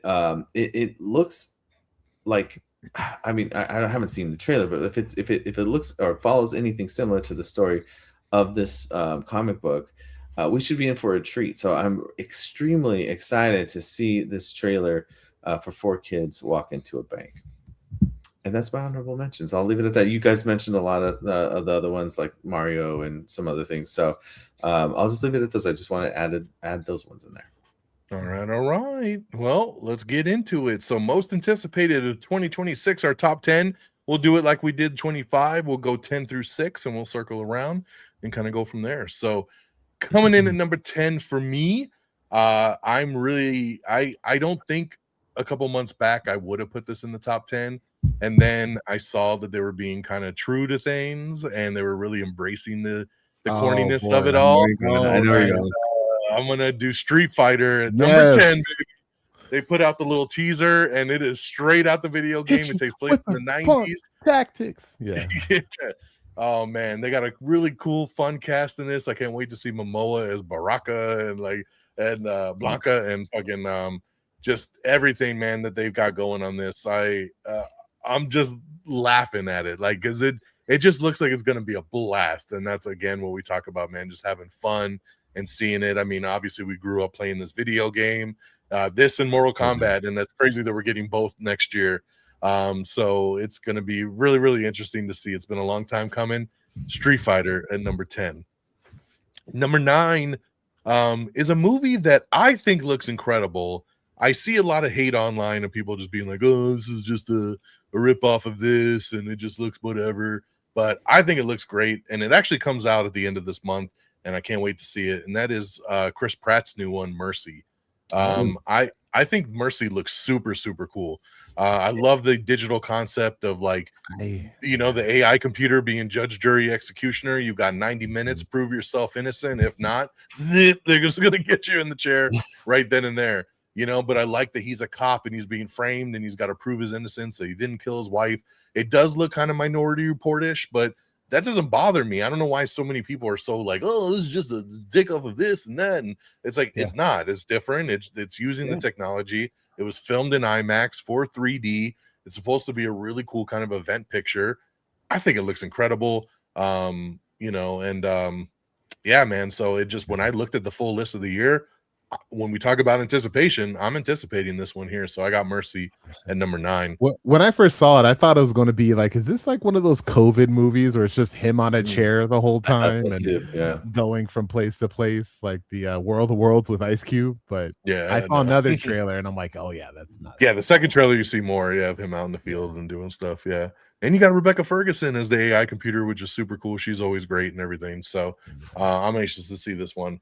My number 8, sad that Frigginz dropped it to his honorable mentions because from everything I hear, this is the picture of the year and will probably take Best Picture at the Oscars next year as well for everything. And that is Project Hail Mary. Project Hail Mary from Lord and Miller, who y'all love, everything that they do, 21, 22 Jump Street, the faces Sean, you're going to like it. The Millers and the Machines, and like Ryan Gosling, like going into space trying to save Earth because it's fucking dying. This has everything going for it, man. It's going to be heartwarming, it's going to be funny, it's going to have some action. I think it's really going to be incredible. So this one comes out, I believe, in March, and it lands at my number 8. Number 7, again, I'm shocked that Frigginz only had this in honorable mentions as well, and I'm shocked that I have it in my top 10, and that is Dune 3. So I hate the first one. It is so shitty. It is boring as fuck. It is just such a bad movie, and I didn't even want to see the second one, but I went and I watched it, and I was pleasantly surprised. I love the second one. This is great. great. The second one is awesome. Things happen. The pacing is good. They fixed everything that was wrong with the first one. So it's a 50-50 shot here, man. This is why I hesitated even putting it in the top 10, because I'm like, I could love it. I could hate it. It depends which way the pendulum is going to swing on this one. But I'm going to hope that we're heading in the right direction, and we'll continue off too. So I put Dune 3 at number 7. And rounding out at my number 6, it is Michael. I love Michael Jackson, and this is the true story about Michael. And I'm ready to see the true story here. I love biopics, especially about bands that I like. Bohemian Rhapsody was my favorite movies that year when it came out. I love seeing the true story behind the scenes. And, I mean, again, people our age, we grew up on Michael. Michael was the guy, the king of pop. And I've been waiting to see a biopic. And, his nephew is playing him in this movie. So it's very close to the chest. And it sounds like him. He dances like him. He looks like him. And it works, man. So, and it's directed by Anton Fuqua, who is he's really good at everything he does. So, man, I'm super stoked for this one. So Michael comes in at number 6. So that's what I got. 10 through 6. Peeps, you up? Excellent. I forgot completely about that Project Hail Mary. So my 10 was Hoppers, the Pixar animated movie that my kids and I crack up at, but it got bumped. So I now have Project Hail Mary for my 10. But number 9 is a movie I don't really know much about because I've been trying to avoid any information on it, but I know that Steven Spielberg is directing a new sci-fi film called Disclosure Day. And like I can't say Steven Spielberg every time he comes out with something it's a stellar hit, but like they're generally pretty entertaining, and like who knows. So I am definitely anticipating Disclosure Day to see what we got. The trailer is out, so be warned. Yeah, the trailer is out, but it doesn't really show anything. Watching. Yeah, that's true. It's a teaser. Gotcha. Next one was one DX had on his honorable mentions, and this is just because this is my favorite Batman villain. Like I've been wanting to see him on screen, and the fact that we're getting what is his name, Alan Tudyk, I think is how you say his last name, to voice him, or I don't know, maybe even portray his human form. I have no idea, but that's Alan Tudyk has nothing to do with this. I thought he's not in it. Okay. Yeah, Alan Tudyk is the voice in Creature Commandos. And he does the Harley Quinn one. I thought he was still doing this one. This is one of the exceptions here. They got a totally different guy to be Clayface. Well, irregardless, I love Clayface. When Ron Perlman was Clayface in the original animated series, that's my dude. So I'm just hoping that it's more comic book and less like the Batman, but we'll see. Because it's not part of that Batman universe. It's the DCU. So I know. He could be more magical. Big hulking. We need that. Number 7 is a film that I know is going to kill in the box office, and I'm sure at the Oscars, is The Odyssey. And, I feel like I should have had it higher up, but like these nostalgias and things coming back, it just pushed it down. But Yeah, the Chris Nolan, right? Yeah. Doing the Odyssey. We got that scene, not even the trailer, but we got that scene before Avatar. I don't know. Some people did. Some I didn't people have didn't. it. Okay, yeah. Did you It watch was, an IMAX? I tried in two. I bought an extra ticket. Well, on the stubs, I went in and just watched the trailer just so I can see it, and it wasn't there. I saw the trailer eventually, but not the scene. I didn't get to see the scene because I know that was IMAX exclusive.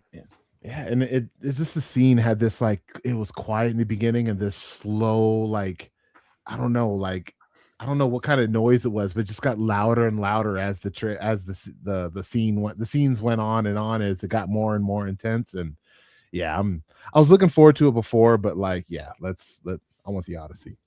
And number 6 is what DX called for his number 10. Get really excited to see Baraka at Jason Momoa playing Blanca. Hey man, I told you there's 2 movies coming out. Yeah, that and Mortal Kombat. But man, Street Fighter. Like when I saw that trailer, it's so silly, and Street Fighter is dumb. Like it is dumb. Right now, Street Fighter 6. They have it's called World Tour mode, where you go out in the streets and you walk around and you challenge people. There are refrigerators that are bouncing around that will challenge you to a street fight, and you're having a fight with a refrigerator and a Zumba. Like it's a dumb freaking story, and I can't. I'm excited. I'm hoping they don't. It doesn't come off like hokey and low budget, but like let's make it cool. Like you can be silly. It's a hard. It's target. It's gonna be a hard line, man, because that trailer there's some corny aspects to it, but it looks fun. Exactly, and that's what I'm. And even like the action, it looks like they're using a lot of wires to throw people around on, which I'm looking forward to. So yeah, definitely Street Fighter, and that's my 10 through 6. All right. Well, let's see. At my number 10, I match you, DX. Also Street Fighter. Same thing you guys said. My favorite part is that they are all like basically costume accurate for the game. There's only a couple of modifications or different. Yeah, the Guile hair looks ridiculous, like it should. Everything is ridiculous, like it should. It probably would have been higher on my list. Again, though, like once I see something like I get excited for it, but also it's like, but what if the other thing I haven't seen is even better? But nonetheless, it did make my number 10. My number 9 cracks me up because I've been listening to DONMEGA for many years. And there's a thing that this man says that always drives me insane. I want you to know that when you say this, I am screaming at you on the other end of the microphone or on the earbuds saying, but I do. And DX always says something along the lines of, why the hell are we making another Robin Hood? Nobody likes Robin Hood anymore. Exactly. And I'm always over there like, have we not figured this out yet, Hollywood? Nobody wants this shit. They're making it for me. The death of Robin Hood. The title alone had me announcing a little bit of the trailer with Old Man Logan, but Robin Hood, like, okay, let's see. And A24 is taking over, man. That like everything they do is just so interesting. That's the one thing I'll agree with you on. Number 8 was one of y'all's honorable mentions, and that would be Masters of the Universe. One of my first memories of a kid is playing with Masters of the Universe stuff, like the He-Man toys and all that, and it was such a huge component of my early youth. And we talked about the Dolph Lundgren one. I watched that a billion times, so very excited for that. I cannot wait to see what everyone is buzzing about that you said, Don. So that is going to be good. My number 7 is going to piss you guys off that it's so low, and that's not low. It's still number 7. You say Spider-Man, I'm going to be pissed. Well, I'll start being pissed because I picked Spider-Man as number 7. Oh my god! Seriously? Look, I mean, I like Spider-Man. I like Spider-Man, but you obviously don't. He's not my favorite. Like, I can't wait to some bullshit movies above this. This is gonna be fucking hilarious. Spider-Man Brand New Day, number 7. There's not. I can't even pick the bullshit movies because I don't know what they are yet. Like that's But yeah, That's worse my than my number Superman take. I don't No, know. it's not. Superman was way worse. It didn't even make it a 10. At least Yeah, Spider-Man's that a is pretty 10. bad. And my number 6 is Clayface. Yes, I have Clayface over Spider-Man because I've seen Spider-Man stuff. Oh, I think I- Spider-Man there's stuff, a- so there's a- that means He that hates it's it. He obviously hates it. characters that I haven't seen. Tom Holland's the worst Spider-Man. That is not anything I've ever said. He's an amazing Spider-Man. I'm interested in the unknown. Okay, guys, I want to see what the Clayface stuff is. Okay, be, hold on. I'm very intrigued. Because you said, I'm going to use your own words. Some hypocritical. There's going to be a lot. You were like, this is what he said. This is what he said. He I knows was it. He rewind knows about it. a half hour ago, right? He said, you know what the accountant needed? More Bernthal. I needed more Bernthal to have an amazing movie. Well, you know what Superman or the next Spider-Man has? John Bernthal in it as the Punisher. So I don't know. Why did that not help boost it? Like it boosted the accountant too. I just would like to say. This isn't going to make you feel any better, but it did help. That's why it's number 7. And Oh my God. 10. So it was worse?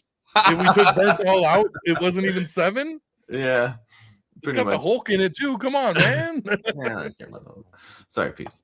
You Hulk, I get it. I get it. But yeah, number 6, Clayface, and that's my bottom 5. All right. What was your number 9? Right after Street Fighter? Death of Robin Hood. Oh yeah. Yeah, Robin Hood. I already forgot about it again. For the audience when it comes out. All right. Here we go. 5 through 1 coming in at number 5. We talked a lot about video games, and here it is. Mortal Kombat 2 is here. This is one of those movies we talked about. It's one of those movies that we talked about in the beginning.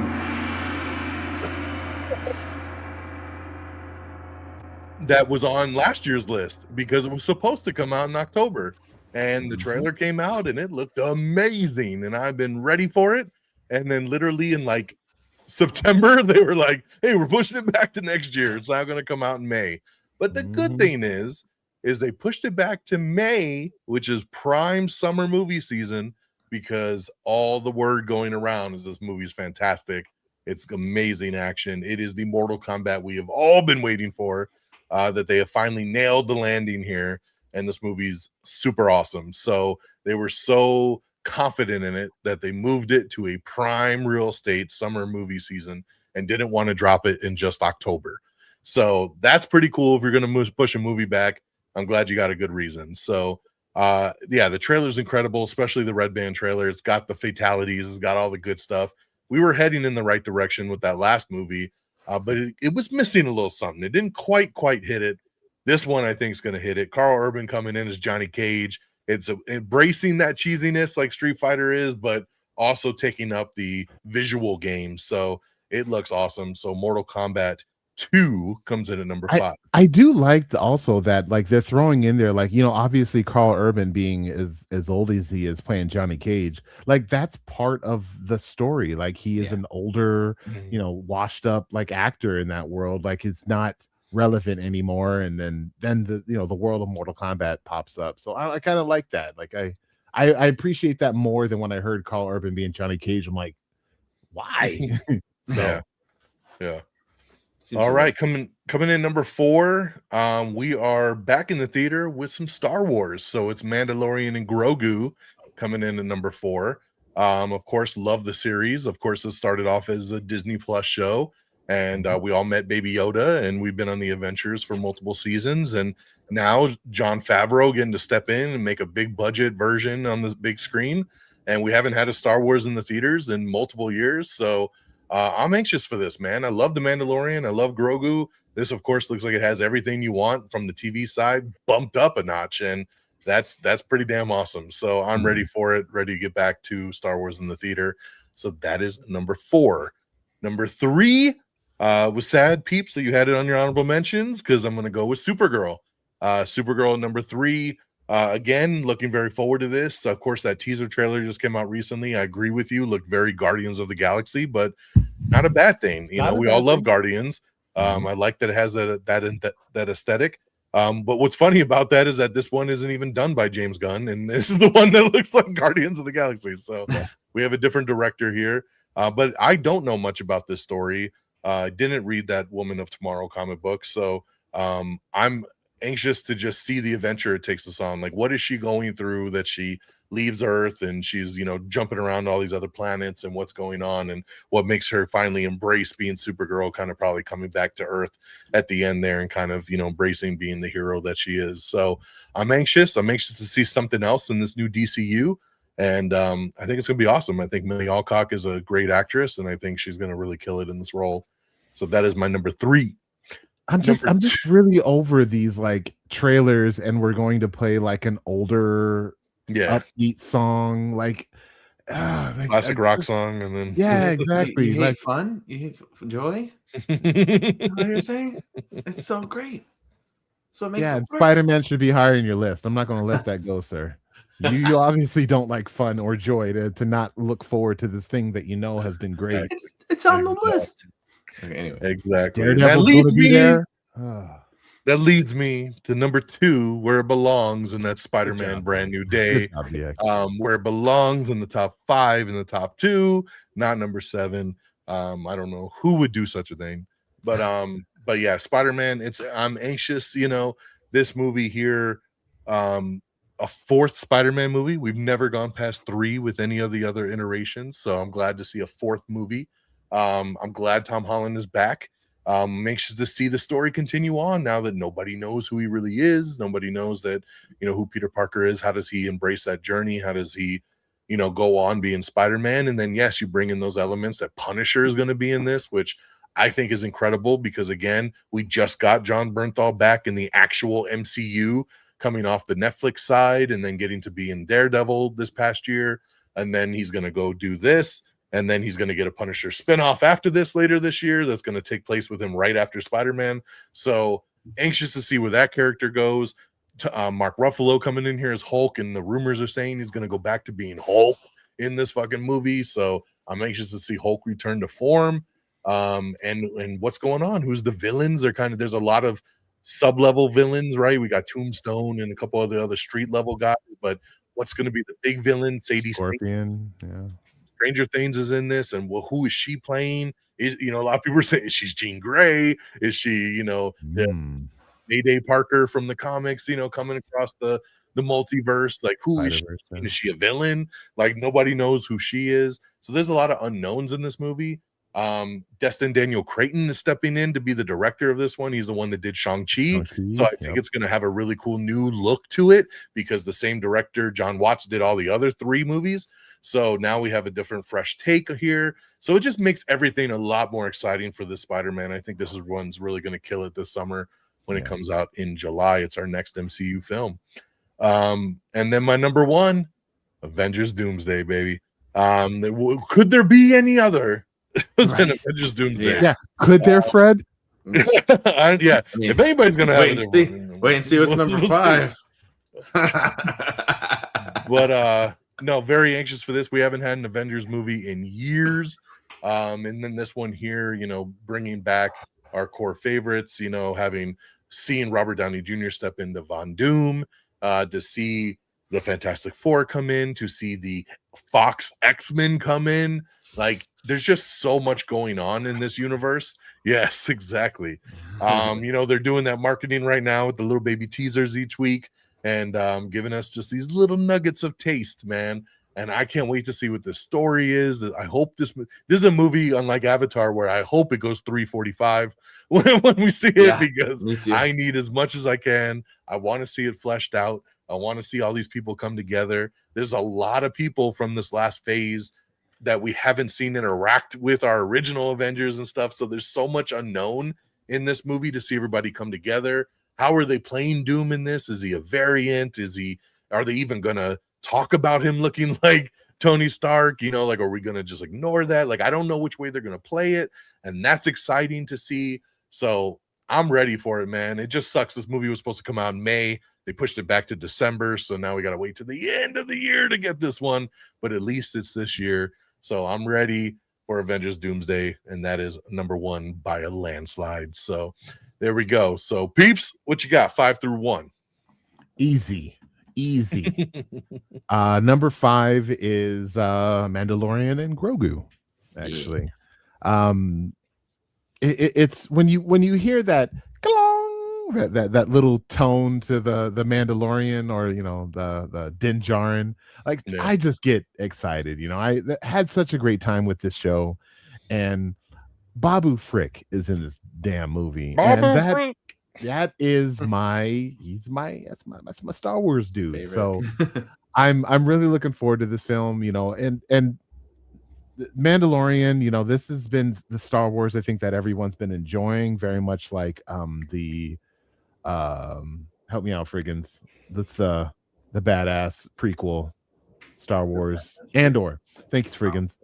So just very much like Andor, where it's just this other story of Star Wars that doesn't involve Skywalkers and some of the Force with Mandalorian, but it's a great. I'm very curious where they're even going to go. The way the show ended, it could have just ended that way. He had his quiet life sitting on his porch with his feet up. Very great, but like now they're getting into something, and I love that I don't really know what it is. I'm sorry, DX. Any other trailer you're going to post in our chat, I'm not looking at it. I'm good. I'm really good. Just letting you know. So yeah. Number 4 is thing you mentioned, DX, and Dune Part 3.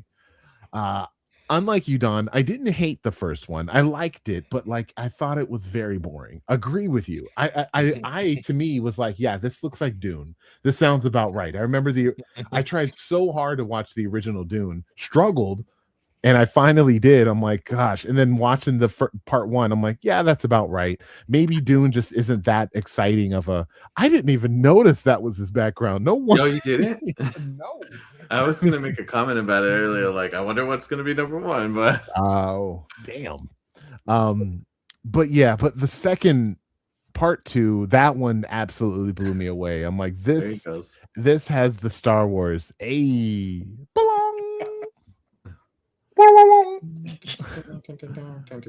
yeah. Yeah, man. So Dune Part 3, same directors coming back. I'm sure all the familiar faces are coming in. I have no idea what to expect. I don't know anything about the books, so we'll see, but definitely looking forward to it. Number 3 is Scary Movie 6. Like you said, DX, love the originals, but like this was way more than just an honorable mention for me. Me and my friends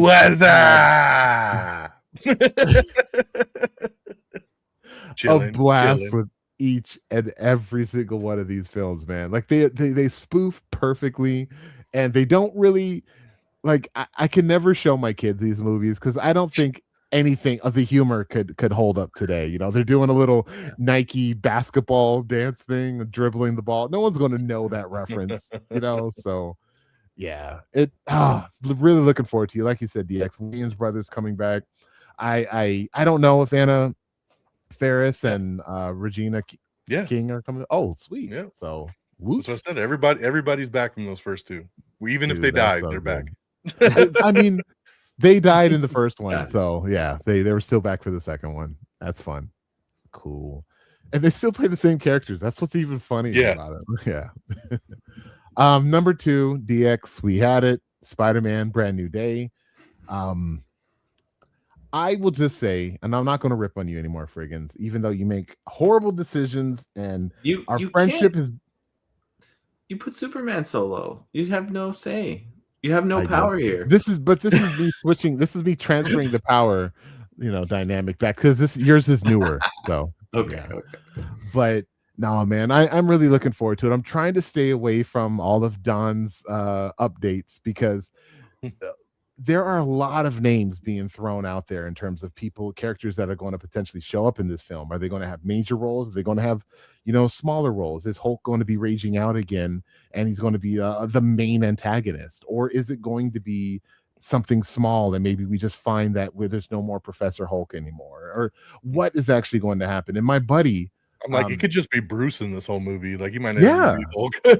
Exactly. Mark Ruffalo will be here. That's all I know. He's in the Hulkbuster again. Yeah. He just needs to work with him because he's smart and they need to develop something together.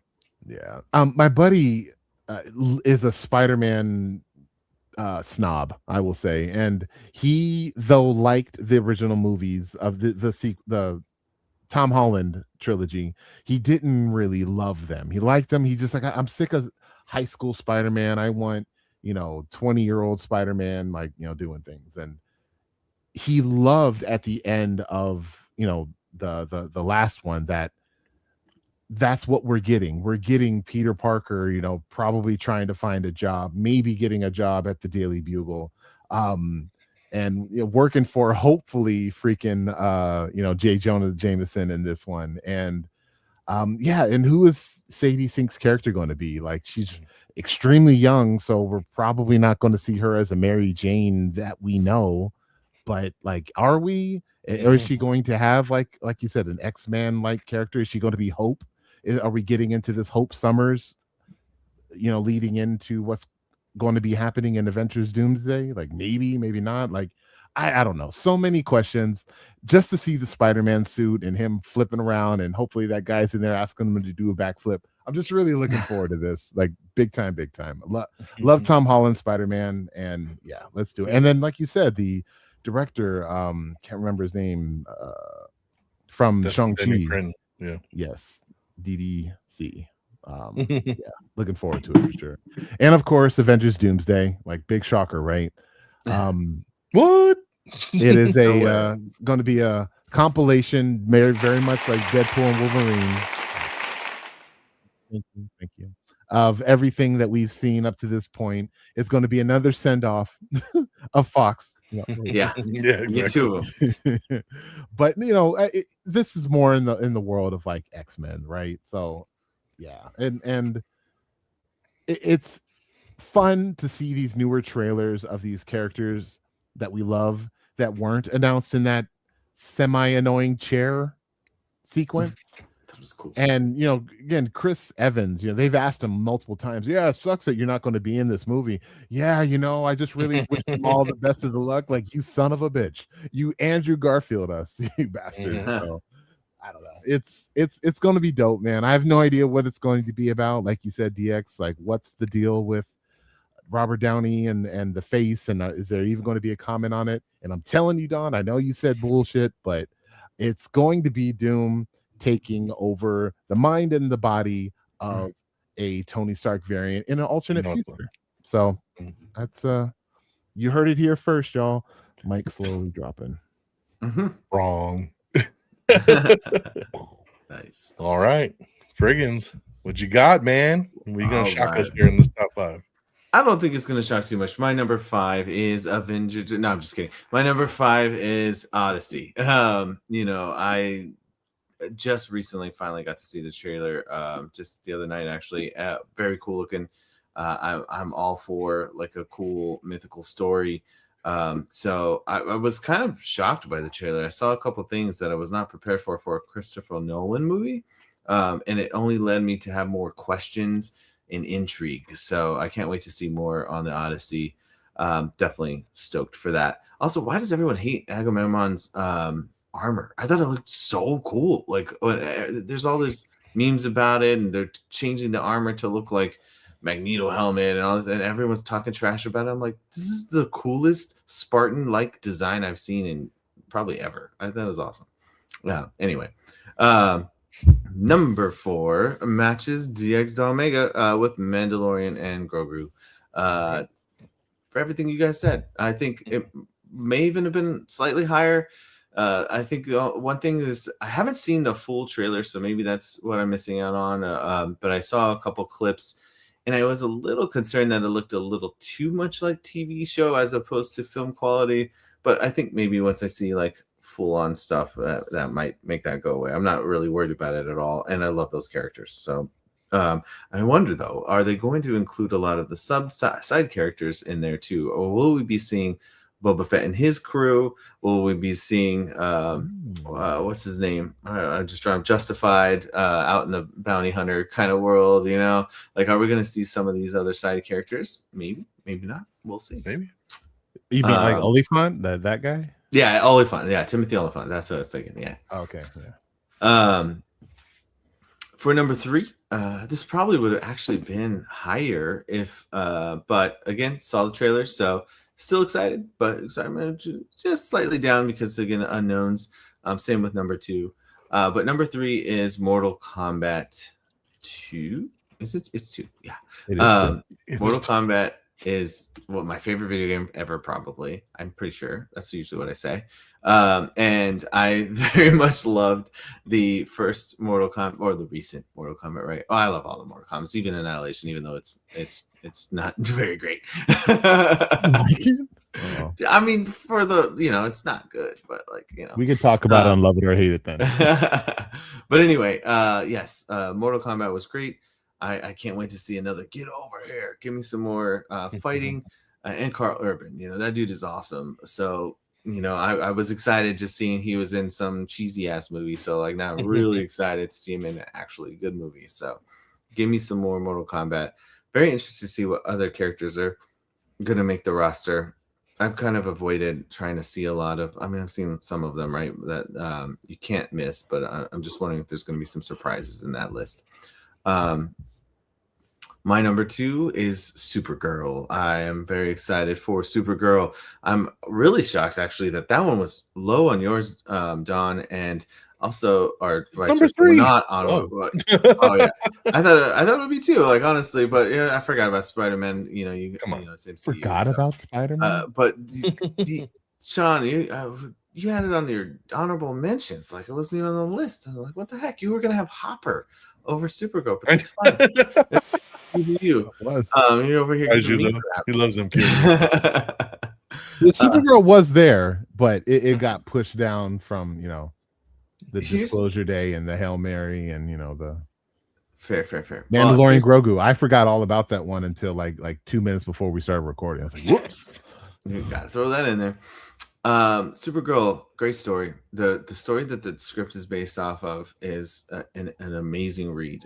If you're into comics at all, read it. Supergirl, Woman of Tomorrow by Tom King. It has some comparisons to the storyline of like a westerny vibe. But one thing that they've noted is that it's not going to be a 1-for-1 retelling of the story. They're taking key elements of it and definitely giving it a twist. And if you've read the story, you can see in the trailer that it does have a little bit of twist. But there's some characters that I've seen in it, and I'm like, okay, well, that means it's going to have a pretty major similarity for the story. So that brings me hope and excitement, and I think that definitely helped to bump it up to the number 2 spot for me. It just looks like it's going to be a blast. So interesting. And Frigginz, I will say, I would have bet money that you would have had the Rip on your top 10. It is a Matt Damon and Ben Affleck buddy cop film. I just thought for sure that would have been on your list. So I'm surprised. Yeah, no, that was in the realm of the honorable mentions, but to save time, I was just cutting it to some short ones. But yeah, the top 10 is just too much good stuff. There's just a lot of good stuff next year, man. Yeah, and a lot of the things that hit to our nerd culture and everything that we've grown up on. So but Avengers is my number 1 as well. So yeah, I did get up there for Doomsday. Trifecta. We all matched it this year. I will say that for me though, here we go. He's gonna poo-poo on us somehow. The most is no. The thing that excites me most is the X-Men, right? I think about these teaser trailers that they come out. First one, whatever. I was a little disappointed, to be honest. Second one, also kind of like, really? That's it? And then the third one finally hits, and we see some X-Men stuff, and that's where even the internet blows up. So I find it very interesting and joyful that there's a lot of people really excited to see X-Men and in actual costumes. So yeah, you saw the little X and the strap and all that. Oh my god, yeah. So excited. So yes, they can throw us all the X-Men. Let's make Avengers Doomsday mostly about X-Men, and I think we're gonna be good. They're gonna die in the first 15 minutes of the movie. I know, that's the thing that's why I said that. I'm just trying to put it out in the reality. You see the scene and it's true. Well, that doesn't look like a happy scene. No. And if you notice behind Cyclops, there's a big sentinel walking by. So and there's they're getting like fucked up. just damage, and everything's dark and gloomy, and everything looks, something. It's not going well. Hold It's the not going well ones for you them. love before you die. Maybe, but maybe some more Gambit. So let's do it. True. Mon ami. All right, there's the top 10. Let's run them down again. Mine, number 10, Street Fighter. Number 9, Mercy. Number 8, Project Hail Mary. Number 7, Dune 3. Number 6, Michael. Number 5, Mortal Kombat 2. Number 4, Mandalorian and Grogu. And number 3, Supergirl. Number 2, Spider-Man Brand New Day. And number 1, Avengers Doomsday. Peeps? Number 10, Project Hail Mary. Number 9, Disclosure Day. Number 8, Clayface. Number 7, The Odyssey. Number 6, Street Fighter. Number 5, The Mandalorian and Grogu, or The Mandalorian, the Baby Yoda. Number 4, The Dune Part 3. Number 3 is Scary Movie 6. Number 2, Spider-Man Brand New Day. And numero uno, Avengers Doomsday. Frigginz. I got number 10, Street Fighter. Number 9, The Death of Robin Hood. Number 8, Masters of the Universe. Number 7, Spider-Man Brand New Day. Number 6, Clayface. Number 5, The Odyssey. Number 4, Mandalorian and Grogu. Number 3, Mortal Kombat 2. Number 2, Supergirl. And number 1, Avengers Doomsday. Boom, there you go. And there you have it. World. It has been put out into the universe. It is there. Your top 10 movies of 2025 and our most anticipated of 2026. So we have gone over 2 hours here. It's a long one. Guys, this is a long one. This might have taken the record here. 2:16 so far. So thank you for those of you watching right now and sitting through it all as we counted it down. But it's always a fun talk, man. Like I said, there's so many different dynamics, and film is so subjective, and what hits and what doesn't, and where it hits in your level. It's always interesting to see. So that's what we got for you guys. Let's do a quick little shout outs. Of course, again, everything for the show there is at the bottom. Make sure you follow along and everything. But Peeps, tell them where they can find you. On all those little areas and bips and boops down there, Spotify, iTunes, the People's Forum. I have been a bit lacking a bit lately, holidays be holidaying. But recently Frigginz and I were talking Avatar, and soon we're going to be talking about weapons, maybe. I don't know. We'll see. But just kind of like shooting the shit about films and movies, and now since we have a lot of stuff coming up in 2026, I'm sure we'll be doing a lot of speculation on there too. And DX, you need to come through. Hey, just need that invite. Okay. All right, Frigginz, tell them. Yo, I'm Frigginz on Instagram. That's at FRIGGINZ, Frigginz with a Z. I was doing my friggin' movie reviews for quite some time, but I took a year break. A lot of changes in life as well. But the plan is to try and get started back into that, because I had a lot of fun and really like talking about movies as well. So I think I need to get those gears turning on the show. Was exploring some new ways to mess with it, possibly make it a little easier to record, but we'll see. So keep looking for that. Other than that, you can find me here on reddragonsradio.com at the Am I Still in the Air specials here with DX, DONMEGA, and Peeps, or on the People's Forum, where I like to try and jump on there and force Peeps to let me co-host. Like, please let me co-host with you. Maybe. It's nice. All right, and you can follow the show, of course, at simply Am I On The Air, all one word. You can follow me directly at DX DONMEGA across all socials like Twitter, X, Blue Sky, Threads, wherever you see fit. So make sure you follow along there. And of course, amiontheair.com. Check out the regular podcast every Tuesday night. New episodes drop weekly with all your regular entertainment news.